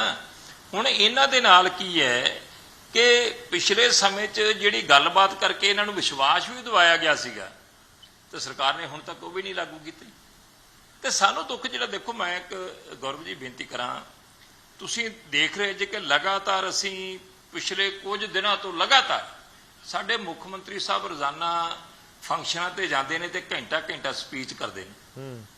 ਉਹਨਾਂ ਦੀ ਸਪੀਚ ਜਿਹੜੇ ਪੰਜਾਬ ਦੇ ਗੰਭੀਰ ਮਸਲੇ ਨੇ, ਨਸ਼ਾ, ਹੜ੍ਹ ਜਿਨ੍ਹਾਂ ਨੇ ਕਿਸਾਨੀ ਤਬਾਹ ਕਰਕੇ ਰੱਖਤੀ ਹੈ, ਤੇ ਲਾ ਐਂਡ ਆਰਡਰ, ਇਹ ਤਿੰਨ ਮਸਲੇ ਨੇ। ਮਸਲੇ ਇਸ ਤੋਂ ਇਲਾਵਾ ਹੋਰ ਬੜੇ ਨੇ, ਕਦੀ ਇਹਨਾਂ ਬਾਰੇ ਚਿੰਤਾ ਸੁਣੀ ਜੀ? ਸਵਾਏ ਮਸ਼ਕਰੀਆਂ ਤੋਂ, ਸਵਾਏ ਹਾਸੇ ਤੋਂ, ਸਵਾਏ ਚੁਟਕਲਿਆਂ ਤੋਂ, ਸਵਾਏ ਕਹਾਣੀਆਂ ਤੋਂ ਘੰਟਾ ਤੁਸੀਂ ਸਪੀਚ ਦਿੰਦੇ ਜੇ ਤੇ ਉਹਦਾ ਕੀ ਫਾਇਦਾ ਹੈ? ਤੁਸੀਂ ਚਿੰਤਾ, ਜੇ ਚਿੰਤਾ ਦਾ ਇਜ਼ਹਾਰ ਲੋਕਾਂ ਵਿੱਚ ਨਹੀਂ ਕਰ ਸਕਦੇ ਕਿ ਮੈਂ ਬਹੁਤ ਚਿੰਤਤ ਹਾਂ, ਤੇ ਇਹਦਾ ਮਤਲਬ ਰਾਤ ਨੂੰ ਸੁੱਤਿਆਂ ਪਿਆ ਤਾਂ ਨਹੀਂ ਨਾ ਕਰਦੇ ਤੁਸੀਂ। ਹਾਂਜੀ, ਰੋਜ਼ਾਨਾ ਆਪਾਂ ਸੁਣਦੇ ਆ, ਇੱਕ ਮਿੰਟ ਮੈਨੂੰ ਦਿਖਾ ਦਿਆ, ਤੁਹਾਡੇ ਵਾਲੇ ਚੈਨਲ ਵੀ ਚਲਾਉਂਦਾ, ਹੋਰ ਚੈਨਲ ਵੀ ਚਲਾਉਂਦੇ ਆ, ਸੁਣੀਦੀ ਹੈ, ਵੇਖੀਦੀ ਹੈ, ਸੋਸ਼ਲ ਮੀਡੀਆ 'ਚ ਵੀ ਦੇਖੀਦੀ ਹੈ। ਇੱਕ ਥਾਂ ਤੇ ਵੀ ਕਿਤੇ ਸਾਡੇ ਮੁੱਖ ਮੰਤਰੀ ਕਿਤੇ ਗੰਭੀਰ ਨਜ਼ਰ ਆਉਂਦੇ ਹੁਣ ਪੰਜਾਬ ਦੀਆਂ ਸਮੱਸਿਆਵਾਂ ਪ੍ਰਤੀ। ਹਾਂ, 1000 ਕਰੋੜ ਰੁਪਈਆ ਜਿਹੜਾ ਐਡਵਰਟਾਈਜ਼ਮੈਂਟ ਵਾਸਤੇ, ਇਸ਼ਤਿਹਾਰਬਾਜ਼ੀ ਵਾਸਤੇ, ਇਹ ਪਹਿਲੀ ਵਾਰ ਸੁਣਿਆ ਹੈ ਕਿ ਕਿਸੇ ਸਰਕਾਰ ਨੇ ਆਪਣੇ ਬਜਟ ਦੇ ਵਿੱਚ ਰੱਖਿਆ ਹੈ। ਤੇ ਇਸ ਤੋਂ ਵੀ ਵੱਧ ਖਰਚ ਕਰਦੇ ਆ, ਖਰਚ ਇਸ ਤੋਂ ਵੱਧ ਹੈ, ਉਹ ਤਾਂ ਅਨੁਮਾਨ ਹੈ ਨਾ, ਅਨੁਮਾਨਿਤ ਖਰਚਾ ਹੈ, ਇੱਕ ਤਰ੍ਹਾਂ ਦਾ ਐਸਟੀਮੇਟ ਬਜਟ ਹੈ। ਤੇ ਉਹ ਜਿਹੜਾ ਖਰਚ ਜਿਸ ਤਰੀਕੇ ਨਾਲ ਕੀਤਾ ਜਾਂਦਾ, 30 ਤੋਂ 35 ਕਰੋੜ ਰੁਪਏ ਖਰਚ ਹੁੰਦਾ ਸੀਗਾ ਜੀ ਸਾਲਾਨਾ, ਗੌਰਵ ਜੀ, 30 ਤੋਂ 35 ਕਰੋੜ। ਅੱਜ ਮੀਡੀਆ ਦਾ ਮੇਰਾ ਖਿਆਲ ਕੋਈ ਅਦਾਰਾ, ਚਾਹੇ ਛੋਟਾ ਹੋਵੇ ਵੱਡਾ ਹੋਵੇ, ਪੰਜਾਬ ਦਾ ਹੋਵੇ, ਕੰਨਿਆ ਕੁਮਾਰੀ ਦਾ ਹੋਵੇ, ਕਿਤੋਂ ਦਾ ਨਹੀਂ ਛੱਡਿਆ ਜਾ ਰਿਹਾ। ਤੇ ਪ੍ਰਮੋਟ ਕਿਹਨੂੰ ਕੀਤਾ ਜਾ ਰਿਹਾ? ਕੇਜਰੀਵਾਲ ਸਾਹਿਬ ਨੂੰ। ਕਦੀ ਇਹਨਾਂ ਮਸਲਿਆਂ ਬਾਰੇ ਸੋਚਿਆ? ਕਦੀ ਇਹਨਾਂ ਮਸਲਿਆਂ ਬਾਰੇ ਸੋਚਿਆ? ਦੇਖੋ, ਇੱਕ ਮੈਂ ਹੋਰ ਬੇਨਤੀ ਕਰੂੰਗਾ, ਅੱਜ ਦੀ ਗੱਲ ਇਹ ਮੇਰਾ ਖਿਆਲ ਕਿ ਸਾਡੇ ਮੁੱਖ ਮੰਤਰੀ ਸਾਹਿਬ ਕਹਿੰਦੇ, ਕੱਲ ਦੀ ਗੱਲ ਹੈ, ਕਹਿੰਦੇ ਕਿ ਇੱਕ ਬੱਚਾ ਮੇਰੇ ਕੋਲੇ ਤੀਜੀ ਵਾਰ ਨਿਯੁਕਤੀ ਪੱਤਰ ਲੈਣ ਆ ਗਿਆ। ਪਹਿਲੀ ਵਾਰ ਆਇਆ ਜੀ ਕਲਰਕ ਦਾ ਲੈਣ ਵਾਸਤੇ, ਤੇ ਦੂਜੀ ਵਾਰ ਆਇਆ ਜੀ ਹੈੱਡ ਕਲਰਕ ਦਾ ਲੈਣ ਵਾਸਤੇ, ਤੇ ਤੀਜੀ ਵਾਰ ਆਇਆ ਜੀ ਐਸਡੀਓ ਦਾ ਲੈਣ ਵਾਸਤੇ। ਤੁਸੀਂ ਦੱਸ ਦਿਓ, ਕਿੰਗਰਾ ਸਾਹਿਬ ਬਿਊਰੋਕ੍ਰੇਸੀ 'ਚ ਰਹੇ ਹੈ, ਕਦੀ ਹੈੱਡ ਕਲਰਕ ਦੀ ਕਦੀ ਪੋਸਟ ਐਡਵਰਟਾਈਜ਼ਮੈਂਟ ਹੁੰਦੀ ਦੇਖੀ ਜੀ? ਹੈੱਡ ਕਲਰਕ ਪ੍ਰਮੋਟ ਹੁੰਦੇ ਆ। ਹਾਂਜੀ, ਜਿਸ ਤਰ੍ਹਾਂ ਕਾਂਸਟੇਬਲ ਭਰਤੀ ਹੁੰਦਾ ਤੇ ਹੈੱਡ ਕਾਂਸਟੇਬਲ ਬਣਦਾ, ਹੈੱਡ ਕਾਂਸਟੇਬਲ ਦੀ ਭਰਤੀ ਨਹੀਂ ਆਉਂਦੀ, ਹੈੱਡ ਕਲਰਕ ਦੀ ਭਰਤੀ ਨਹੀਂ ਆਉਂਦੀ, ਹੈੱਡ ਕਲਰਕ ਪ੍ਰਮੋਟ ਹੁੰਦਾ ਹੈ। ਜਦੋਂ ਗਾਪੀ ਮਾਰਨਾ ਆ, ਛੱਡ ਦਿਓ ਧੂੜ 'ਚ, ਕਾਹਨੂੰ ਇਸ ਤਰ੍ਹਾਂ ਕਰਦੇ ਆ? ਤੁਸੀਂ ਮੁੱਖ ਮੰਤਰੀ ਜੇ, ਤੁਹਾਡੀ ਜ਼ਬਾਨ ਠੀਕ ਹੈ। ਚਲੋ ਵਲਟੋਹਾ ਸਾਹਿਬ, ਮੈਂ ਜਵਾਬ ਲੈ ਲਵਾਂ। ਇਨਫੈਕਟ ਕਿੰਗਰਾ ਜੀ ਵੀ ਇਸ ਦੇ ਉੱਤੇ ਰਿਐਕਟ ਕਰਨਾ ਚਾਹਣਗੇ। ਠੀਕ ਹੈ, ਤੁਹਾਡਾ ਪੁਆਇੰਟ ਆ ਗਿਆ। ਮੈਂ ਤੁਹਾਡੇ ਕੋਲ ਕੋਸ਼ਿਸ਼ ਕਰਾਂਗਾ ਕਿ ਜਵਾਬ ਲੈ ਸਕਾਂ ਪਾਸੀ ਸਾਹਿਬ ਤੋਂ ਤੁਹਾਡੀ ਗੱਲ ਦਾ, ਪਰ ਉਸ ਤੋਂ ਪਹਿਲਾਂ ਮੈਂ ਸੋਈ ਸਾਹਿਬ ਦਾ ਰੁਖ ਕਰਦਾ। ਸੋਈ ਸਾਹਿਬ, ਬਾਰ-ਬਾਰ ਜ਼ਿਕਰ ਇਹੀ ਹੋ ਰਿਹਾ ਕਿ ਸਮੇਂ ਦੀਆਂ ਸਰਕਾਰਾਂ ਦੇ ਵੱਲੋਂ ਇਸ ਦੇ ਵੱਲ ਧਿਆਨ ਨਹੀਂ ਦਿੱਤਾ ਗਿਆ, ਇਸ ਕਰਕੇ ਅੱਜ ਹਾਲਾਤ ਇਹ ਹੋ ਚੁੱਕੇ ਨੇ। ਹੜ੍ਹ ਪੰਜਾਬ ਦੇ ਵਿੱਚ ਪਹਿਲਾਂ ਵੀ ਆਏ ਨੇ, ਜਾਂ ਐਮਰਜੈਂਸੀ ਵਰਗੇ ਹਾਲਾਤ ਪਹਿਲਾਂ ਵੀ ਬਣੇ ਨੇ ਇਸ ਤੋਂ ਪਹਿਲਾਂ ਵੱਖ-ਵੱਖ ਸਾਲਾਂ ਦੇ ਵਿੱਚ। ਕਿ ਮੌਜੂਦਾ ਸਰਕਾਰ ਉਸ ਵਾਲੇ ਪਾਸੇ ਨੂੰ ਕੋਈ ਕਦਮ ਪੁੱਟਦੀ ਨਜ਼ਰ ਆ ਰਹੀ ਹੈ? ਦੂਜਾ ਸਵਾਲ ਇਹ ਵੀ ਹੈ ਕਿ ਵਾਕਈ ਸਿੱਧੇ ਤੌਰ ਦੇ ਉੱਤੇ ਤੁਸੀਂ ਵਾਰ-ਵਾਰ ਜ਼ਿਕਰ ਕਰ ਰਹੇ ਸੀ ਕਿ ਸਰਕਾਰ ਇਸ ਦੇ ਪਿੱਛੇ ਹੈ, ਸਰਕਾਰ ਇਸ ਦੇ ਪਿੱਛੇ ਹੈ, ਕਿ ਬਾਕੀ ਇਸ ਤਰੀਕੇ ਨਾਲ ਸਮਝਿਆ ਜਾਵੇ? ਗੌਰਵ ਜੀ ਲੱਗਦਾ ਕੀ ਹੈ, ਆ ਲੱਗਦਾ ਪਿਆ ਕਿ ਕਿਤੇ ਸਰਕਾਰਾਂ ਨੂੰ ਆਤ ਨਹੀਂ ਲੱਗਣ ਲੱਗ ਪਿਆ ਕਿ ਜਿਹੜੇ ਪਟਵਾਰੀ ਯੂਨੀਅਨ ਦੋਫਾਰ ਕਰਦੇ ਪਏ ਨੇ, ਕੋਈ ਪਟਵਾਰੀ ਜਿਹੜੇ ਯੂਨੀਅਨ ਜਿਹੜੀ ਹੈ ਉਹ ਜ਼ਿਆਦਾ ਕਿਤੇ ਫਾਇਦਾ ਦਿੰਦੀ ਹੋਣੀ ਹੈ, ਕੋਈ ਘੱਟ ਦਿੰਦੀ ਹੋਣੀ ਹੈ। ਆ ਸਰਕਾਰ ਜਿਹੜੀ ਹੈ, ਮੈਂ ਪੰਜਾਬ ਦੇ ਲੋਕਾਂ ਨੂੰ ਤੁਹਾਡੇ ਚੈਨਲ ਰਾਹੀਂ ਦੱਸਣਾ ਚਾਹੁੰਦਾ, ਆ ਸਰਕਾਰ ਕਰਪਸ਼ਨ ਪ੍ਰਮੋਟ ਕਰਦੀ ਹੈ। ਆ ਪ੍ਰੂਵ ਹੋਇਆ ਜਦੋਂ ਦੂਜੇ ਫਲੋਰ ਤੇ ਮੁੱਖ ਮੰਤਰੀ ਸਾਹਿਬ ਬਹਿੰਦੇ ਸੀਗੇ ਤੇ ਤੀਜੇ ਫਲੋਰ ਤੇ ਇਹਨਾਂ ਦਾ ਹੈਲਥ ਮਿਨਿਸਟਰ ਬਹਿੰਦਾ ਸੀਗਾ ਤੇ ਮੁੱਖ ਮੰਤਰੀ ਸਾਹਿਬ ਨੇ ਕਿਹਾ ਸੀਗਾ ਮੇਰੇ ਕੋਲ ਟੇਪਾਂ ਇਹਨਾਂ ਦੀਆਂ ਜਨਤਕ ਕਰ ਦਿਆਂਗਾ। ਆ ਪ੍ਰੂਵ ਹੋਇਆ ਫੌਜਾ ਸਿੰਘ ਸਰਾੜੀ ਦੇ ਕੇਸ। ਮਤਲਬ ਤੁਸੀਂ ਪਟਵਾਰ ਯੂਨੀਅਨ ਨੂੰ ਜਾਂ ਪਟਵਾਰੀਆਂ ਨੂੰ ਬਿਲਕੁਲ ਕਲੀਨ ਚਿਟ ਦੇ ਰਹੇ ਹੋ? ਕਲੀਨ ਚਿਟ ਕਿਉਂ ਦੇ ਰਹੇ ਜੀ? ਜਦੋਂ ਇੱਕ ਪਟਵਾਰੀ ਦੇ ਕੋਲੋਂ ਇੰਨੀ ਜ਼ਮੀਨ ਹੋ ਗਈ 1.5 ਸਾਲ ਦੇ ਵਿੱਚ, ਜਦੋਂ ਪਟਵਾਰੀ ਦੇਖੋ ਇਸ ਵਕਤ ਸਰਕਾਰ ਕਿਸ ਮੁੱਦੇ ਤੇ ਆਈ ਸੀਗੀ? ਸਰਕਾਰ ਕਾਂਗਰਸ ਤੋਂ ਆ ਲੈ ਕੇ ਆਈ ਸੀਗੀ ਕਿ ਅਸੀਂ ਕਰਪਸ਼ਨ ਫ੍ਰੀ ਪੰਜਾਬ ਦਵਾਂਗੇ, ਅਸੀਂ ਲਾਅ ਐਂਡ ਆਰਡਰ ਨੂੰ ਦਰੁਸਤ ਕਰਾਂਗੇ, ਅਸੀਂ ਚਿੱਟਾ ਫ੍ਰੀ ਪੰਜਾਬ ਦਵਾਂਗੇ। ਇਹਨਾਂ ਨੇ ਕੀਤਾ ਕੀ? ਇਹਨਾਂ ਨੇ ਆ ਜਿਹੜੇ ਤਿੰਨ ਹੁਣੇ ਬਲਟੋਆ ਸਾਹਿਬ ਵੀ ਕਹਿ ਰਹੇ ਸੀਗੇ, ਇਹਨਾਂ ਨੇ ਤਿੰਨਾਂ ਮਸਲਿਆਂ ਦੇ ਉੱਪਰ ਕਮ ਸੇ ਕਮ 500 ਗੁਣਾ ਵ੍ਰਿੱਧੀ ਕਰਤੀ। ਆ ਪਾਸੀ ਸਾਹਿਬ ਕੋਲੋਂ ਆਵਾਜ਼ ਕਿੱਦਾਂ ਨਿਕਲਦੀ ਹੈ? ਇਹਨਾਂ ਨੂੰ ਠੀਕ ਹੈ, ਚਲੋ ਥੋੜਾ ਨੈਟਵਰਕ ਵੀ ਇਸ਼ੂ ਲੱਗ ਰਿਹਾ ਹੈ। ਮੈਂ ਕਿੰਗਰਾ ਸਾਹਿਬ ਤੋਂ ਇੱਕ ਪੁਆਇੰਟ ਐਡ ਕਰਵਾ ਲਵਾਂ, ਉਸ ਤੋਂ ਬਾਅਦ ਮੈਂ ਪਾਸੀ ਦਾ ਰਿਐਕਸ਼ਨ ਲਵਾਂਗਾ। ਕਿੰਗਰਾ ਜੀ ਦੇਖੋ ਗੌਰਵ ਜੀ, ਜਿਸ ਪਾਰਟੀ ਦਾ ਨੈਸ਼ਨਲ ਕਨਵੀਨਰ ਗਵਰਨਰ ਦੇ ਘਰੇ ਧਰਨਾ ਲਾ ਕੇ ਬਹਿ ਗਿਆ ਹੋਵੇ, ਜਿਸ ਪਾਰਟੀ ਦਾ ਨੈਸ਼ਨਲ ਕਨਵੀਨਰ ਦਿੱਲੀ ਦਾ ਮੁੱਖ ਮੰਤਰੀ ਹੁੰਦਿਆਂ ਹੋਇਆ ਰਜਾਈ ਲੈ ਕੇ ਜੰਤਰ ਮੰਤਰ ਤੇ ਹੜਤਾਲ ਤੇ ਬਹਿ ਗਿਆ ਹੋਵੇ, ਉਹ ਪਾਰਟੀ ਜਿਹੜੀ ਹੈ ਹੜਤਾਲਾਂ ਚੋਂ ਨਿਕਲੀ ਹੋਈ ਪਾਰਟੀ ਕਹਿ ਰਹੀ ਹੈ ਕਿ ਮੁਲਾਜ਼ਮ ਹੜਤਾਲ ਕਿਉਂ ਕਰ ਰਹੇ ਹੈ। ਦੂਜੀ ਗੱਲ ਜਿਹੜੀ ਹੈ ਮੇਨ ਜਿਹੜੀ ਹੈਗੀ ਹੈ, ਇਸ ਜਿਹੜਾ ਜਿਵੇਂ ਪਲਟੋਆ ਸਾਹਿਬ ਨੇ ਆਖਿਆ, ਜਿਹੜਾ ਸਾਡਾ ਪ੍ਰੈਜ਼ੀਡੈਂਟ ਮੁੱਖ ਮੰਤਰੀ ਹੈ ਉਹ ਇੱਕ ਮਸਖਰਾ ਹੈ। ਉਹ ਲੋਕਾਂ ਦੇ ਉੱਤੇ ਇੰਡੀਵਿਜੂਅਲ ਵਾਰ ਕਰਦਾ ਹੈ, ਪੰਜਾਬ ਦੀ ਸਮੱਸਿਆ ਦੀ ਗੱਲ ਨਹੀਂ ਕਰਦਾ। ਇਹਨਾਂ ਦੀ ਹੋਲਡਿੰਗ ਤੇ ਮੈਂ ਸਟਰੋਂਗ ਆਬਜੈਕਸ਼ਨ ਲੈ ਰਿਹਾ। ਬਿਲਕੁਲ ਮੈਂ ਰਿਕੁਐਸਟ ਕਰਾਂਗਾ ਚਾਹੇ ਸੀਐਮ ਸਾਹਿਬ ਹੋਣ ਜਾਂ ਕਿਸੇ ਵੀ ਇੰਡੀਵਿਜੂਅਲ ਦੇ ਲਈ ਇਸ ਤਰੀਕੇ ਦੇ ਸ਼ਬਦਾਂ ਦਾ ਇਸਤੇਮਾਲ ਨਾ ਕਰੀਏ। ਤੁਸੀਂ ਪੰਜਾਬ ਦੇ ਰਹਿਣ ਵਾਲੇ ਹੋ, ਪੰਜਾਬ ਦਾ ਖਾਣੇ ਹੋ, ਪੰਜਾਬ ਦੀ ਹਵਾ 'ਚ ਸਾਹ ਲੈਂਦੇ ਹੋ। ਮੈਂ ਤੁਹਾਨੂੰ ਫੇਰ ਕਹਿਣਾਗਾ, ਪੰਜਾਬ ਦਾ ਮੁੱਖ ਮੰਤਰੀ ਇਜ਼ ਅ ਕਮੇਡੀਅਨ ਪਾਰ ਐਕਸਲੈਂਸ, ਬਹੁਤ ਹੀ ਵਧੀਆ ਕਮੇਡੀਅਨ ਹੈ ਦੁਨੀਆ ਦਾ, ਸਭ ਤੋਂ ਵਧੀਆ ਕਮੇਡੀਅਨ ਹੈ ਦੁਨੀਆ ਦਾ, ਪਰ ਮੋਸਟ ਇਨਐਫੀਸ਼ੀਐਂਟ ਮੁੱਖ ਮੰਤਰੀ ਹੈ ਪੰਜਾਬ ਦਾ। ਇਹ ਮੰਨ ਕੇ ਚੱਲੋ। ਆਮ ਆਦਮੀ ਪਾਰਟੀ ਨੂੰ ਇਹਦੇ ਬਾਰੇ ਸੋਚਣ ਦੀ ਲੋੜ ਹੈ। ਜੇ ਉਹਨਾਂ ਨੂੰ ਹੱਥ ਤੋਂ ਚਾਹੀਦਾ ਹੈ ਕਿ ਨਹੀਂ, ਤਾਂ ਵੀ ਕੁਐਸਚਨ ਹੈ। ਪੰਜਾਬ ਇਜ਼ ਰਨ ਬਾਈ ਦਿੱਲੀ। ਇਸ ਕਰਕੇ ਮੈਂ ਕੋਈ ਗੁਰੇਜ਼ ਨਹੀਂ ਕਰਾਂਗਾ। ਠੀਕ ਹੈ, ਮੈਂ ਜਵਾਬ ਲੈ ਲਵਾਂ, ਸਮਾਂ ਬਹੁਤ ਘੱਟ ਹੈ ਪਿੱਛੇ, ਆਪਾਂ ਕੰਕਲੂਡ ਕਰਨਾ ਹੈ। ਕਿੰਗਾ ਜੀ ਉਹਨੇ ਕਦੇ ਹੜਾ ਤੇ ਬੋਲਿਆ, ਕਦੇ ਰਾਜਾ ਵੜਿੰਗ ਦੇ ਮਗਰ ਪੈ ਜਾਂਦਾ, ਕਦੇ ਮਨਪ੍ਰੀਤ ਬਾਦਲ ਦੇ ਮਗਰ ਪੈ ਜਾਂਦਾ, ਕਦੇ ਸੋਨੀ ਸਾਹਿਬ। ਠੀਕ ਹੈ, ਚਲੋ ਸੁਣ ਲਈਏ ਪਾਸੀ ਸਾਹਿਬ ਨੂੰ, ਮੇਰੇ ਕੋਲ ਸਮਾਂ ਬਹੁਤ ਘੱਟ ਹੈ ਪਿੱਛੇ, ਜਵਾਬ ਜ਼ਰੂਰੀ ਹੋਏਗਾ, ਬਹੁਤ ਜ਼ਰੂਰੀ ਹੋਏਗਾ। ਪਾਸੀ ਪੰਜਾਬ ਦੇ ਮਸਲੇ ਦੀ ਜਿਹੜੀ ਕਿੰਗਰਾ ਸਾਹਿਬ ਤੁਸੀਂ ਵਰਡ ਯੂਜ਼ ਕੀਤਾ, ਮੈਂ ਤੁਹਾਨੂੰ ਦੱਸਣਾ ਚਾਹਨਾ, ਅਗਰ ਤੁਸੀਂ ਮਸਕਰੇ ਦੀ ਪਰਿਭਾਸ਼ਾ ਜਾਣਨਾ ਚਾਹੁੰਦੇ ਹੋ ਤਾਂ ਪੰਜਾਬ ਦੇ ਵਿੱਚ ਅਗਰ ਸਭ ਤੋਂ ਵੱਧ ਮਾੜੇ ਮੁੱਖ ਮੰਤਰੀ ਹੋਏ ਆ ਤਾਂ ਤੁਹਾਡੀ ਕਾਂਗਰਸ ਸਰਕਾਰ ਨੇ ਦਿੱਤੇ ਆ, ਜਿਨ੍ਹਾਂ ਦੇ ਭਾਣਜੇ ਇੱਥੇ ਮਾਈਨਿੰਗ ਕਰਦੇ ਪਕੜੇ ਗਏ ਆ, ਜਿਹਨੇ ਚੀਕੂ ਫਲ, ਸੀਤਾ ਫਲ। ਤੁਸੀਂ ਕਾਂਗਰਸ ਦੇ ਗੱਲਾਂ ਕਰ ਰਹੇ ਹੋ। ਭਗਵੰਤ ਮਾਨ ਜੀ ਦੇ ਦਿਲ ਦੇ ਵਿੱਚ ਪੰਜਾਬ ਵਸਦਾ, ਦਿਲ ਦੇ ਵਿੱਚ ਪੰਜਾਬ ਦੇ ਲਈ ਦਰਦ ਵਸਦਾ। ਇਹ ਉਹ ਮੁੱਖ ਮੰਤਰੀ ਹੈ ਜਿਹੜਾ ਬੇਰੁਜ਼ਗਾਰਾਂ ਨੂੰ ਰੁਜ਼ਗਾਰ ਦੇ ਰਿਹਾ ਹੈ। ਤੁਸੀਂ ਗੱਲ ਕਰ ਰਹੇ ਹੋ, ਤੁਸੀਂ ਤਾਂ ਅੱਜ ਵੀ ਚਾਹੁੰਦੇ ਹੋ ਕਿ ਜਿਹੜਾ ਕਿਸਾਨਾਂ ਦੀ ਗਰਦੌਰੀਆਂ ਨਾ ਹੋਣ। ਤੁਸੀਂ ਲਗਾਤਾਰ ਸਿਰਫ ਇਸ ਕਰਕੇ ਪਟਵਾਰ ਯੂਨੀਅਨ ਦੀਆਂ ਜਿਹੜੀ ਹੜਤਾਲ ਨੂੰ ਸਮਰਥਨ ਕਰਦੇ ਹੋ ਤਾਂ ਜੇ ਪੰਜਾਬ ਦੀ ਸਰਕਾਰ ਕੰਮ ਨਾ ਕਰ ਸਕੇ। ਤੁਸੀਂ ਜਿਹੜੀ ਗੱਲ ਕਰ ਰਹੇ ਹੋ, ਮੈਂ ਹੁਣ ਬੀਜੇਪੀ ਦੀ ਵੀ ਗੱਲ ਕਰਨਾ ਚਾਹ ਰਿਹਾ। ਥੋੜਾ ਛੋਟਾ ਰੱਖੋ, ਮੈਂ ਕਨਕਲੂਡ ਕਰਨਾ ਸਰ ਜੀ। ਤਾਂ ਬੀਜੇਪੀ ਨੇ ਹਿਮੰਤ ਬਿਸ਼ਵ ਸ਼ਰਮਾ ਦੇ ਖਿਲਾਫ ਬੁਕਲੈਟ ਵੰਡੀ ਸੀ, 15 ਦਿਨਾਂ ਬਾਅਦ ਗੰਗਾ ਜਲ ਛਿੜਕੇ ਪਵਿੱਤਰਮ ਕਰ ਲਿਆ ਸੀ, ਪਵਿੱਤਰਮ। ਔਰ ਹੁਣੇ ਦੇਖ ਕੇ ਹਟਿਆ ਸੀ ਅਜੀਤ ਪਵਾਰ ਦੀ। ਤੁਸੀਂ ਜਿਹੜੇ ਹਿੰਦੁਸਤਾਨ ਔਰ ਪੰਜਾਬ ਨੂੰ ਨੁਕਸਾਨ ਕਰਨ ਵਾਲੇ, ਤੁਸੀਂ ਅੱਜ ਜਦੋਂ ਦੇਖ ਰਹੇ ਹੋ ਆਪਾਂ ਪੁਆਇੰਟ ਦੇ ਉੱਤੇ ਆਈਏ ਸਰ, ਪੁਆਇੰਟ ਦੇ ਉੱਤੇ ਆਈਏ, ਨਿਬੜੇਗਾ ਕਿਵੇਂ ਮਸਲਾ ਜੀ। ਤਾਂ ਤੁਸੀਂ ਬਜਾਏ ਇਹ ਚਾਹੁੰਦੇ ਕਿ ਹਾਂਜੀ ਸਾਰਿਆਂ ਦਾ ਐਜ ਸਾਰਥਕ ਤੁਸੀਂ ਵਿਰੋਧੀ ਧਿਰ ਅਪਣਾਉਂਦੇ ਹੋ ਜੀ। ਚਲੋ ਮੈਂ ਪਾਸੀ ਸਭ ਕਨਕਲੂਡ ਕਰਾਂ। ਮੈਨੂੰ ਇਹ ਦੱਸੋ, ਲੋਕ ਜਾਣਨਾ ਚਾਹੁੰਦੇ ਹੋਣਗੇ ਕਿ ਪਟਵਾਰੀਆਂ ਦੇ ਨਾਲ ਇਸ ਟਸਲ ਦਾ ਨਤੀਜਾ ਤਾਂ ਲੋਕਾਂ ਦੇ ਸਾਹਮਣੇ, ਪਰ ਇਹ ਖਤਮ ਕਿਵੇਂ ਹੋਏਗਾ? ਖਤਮ ਤਾਂ ਕਰਨਾ ਨਾ ਸਰਕਾਰ ਤੁਹਾਡੇ ਹੱਥ ਦੇ ਵਿੱਚ ਹੈ ਨਾ, ਪਾਰਟੀ ਤੁਹਾਡੀ ਹੈ ਸਰਕਾਰ ਦੇ ਵਿੱਚ ਇਸ ਸਮੇਂ, ਤਾਂ ਫਿਰ ਲੋਕ ਜਾਣਨਾ ਚਾਹੁੰਦੇ ਕਿ ਖਤਮ ਕਰੋ ਨਾ। ਅਸੀਂ ਉੱਥੇ ਦਫ਼ਤਰਾਂ ਦੇ ਗੇੜੇ ਮਾਰਦੇ ਰਹਿੰਦੇ ਹਾਂ ਕਿ ਗੱਲ ਕਰਕੇ ਖਤਮ ਕਰੋ। ਅਸੀਂ ਇਹੀ ਚਾਹੁੰਦੇ ਹਾਂ, ਇਸੇ ਲਈ ਸਾਰਥਕ ਕਦਮ ਲਿੱਤੇ ਆ। ਅਸੀਂ ਭੱਤੇ ਵੀ ਵਧਾਏ, 5000 ਤੋਂ 18000 ਦਾ ਫੈਸਲਾ ਲੈ ਲਿਆ। ਠੀਕ ਹੈ, ਟੇਬਲ ਤੇ ਬਿਠਾ ਕੇ ਗੱਲ ਕਰ ਲਓ ਨਾ ਸਰ। ਜੇ ਉਹਨਾਂ ਦੀਆਂ 12 ਉਹਨਾਂ ਦੀਆਂ ਮੰਗਾਂ ਹੈਗੀਆਂ ਤਾਂ ਉਸ ਦੇ ਉੱਤੇ ਗੱਲ ਕਰ ਲਓ ਕਿ ਇਹਨਾਂ ਦੇ ਉੱਤੇ ਅਸੀਂ ਕੰਮ ਕਰ ਰਹੇ ਹਾਂ, ਹੋ ਸਕਦਾ ਨਹੀਂ ਹੋ ਸਕਦਾ, ਕਿ ਠੀਕ ਹੈ ਤੁਸੀਂ ਕੰਮ ਤੇ ਵਾਪਸ ਆ ਜਾਓ।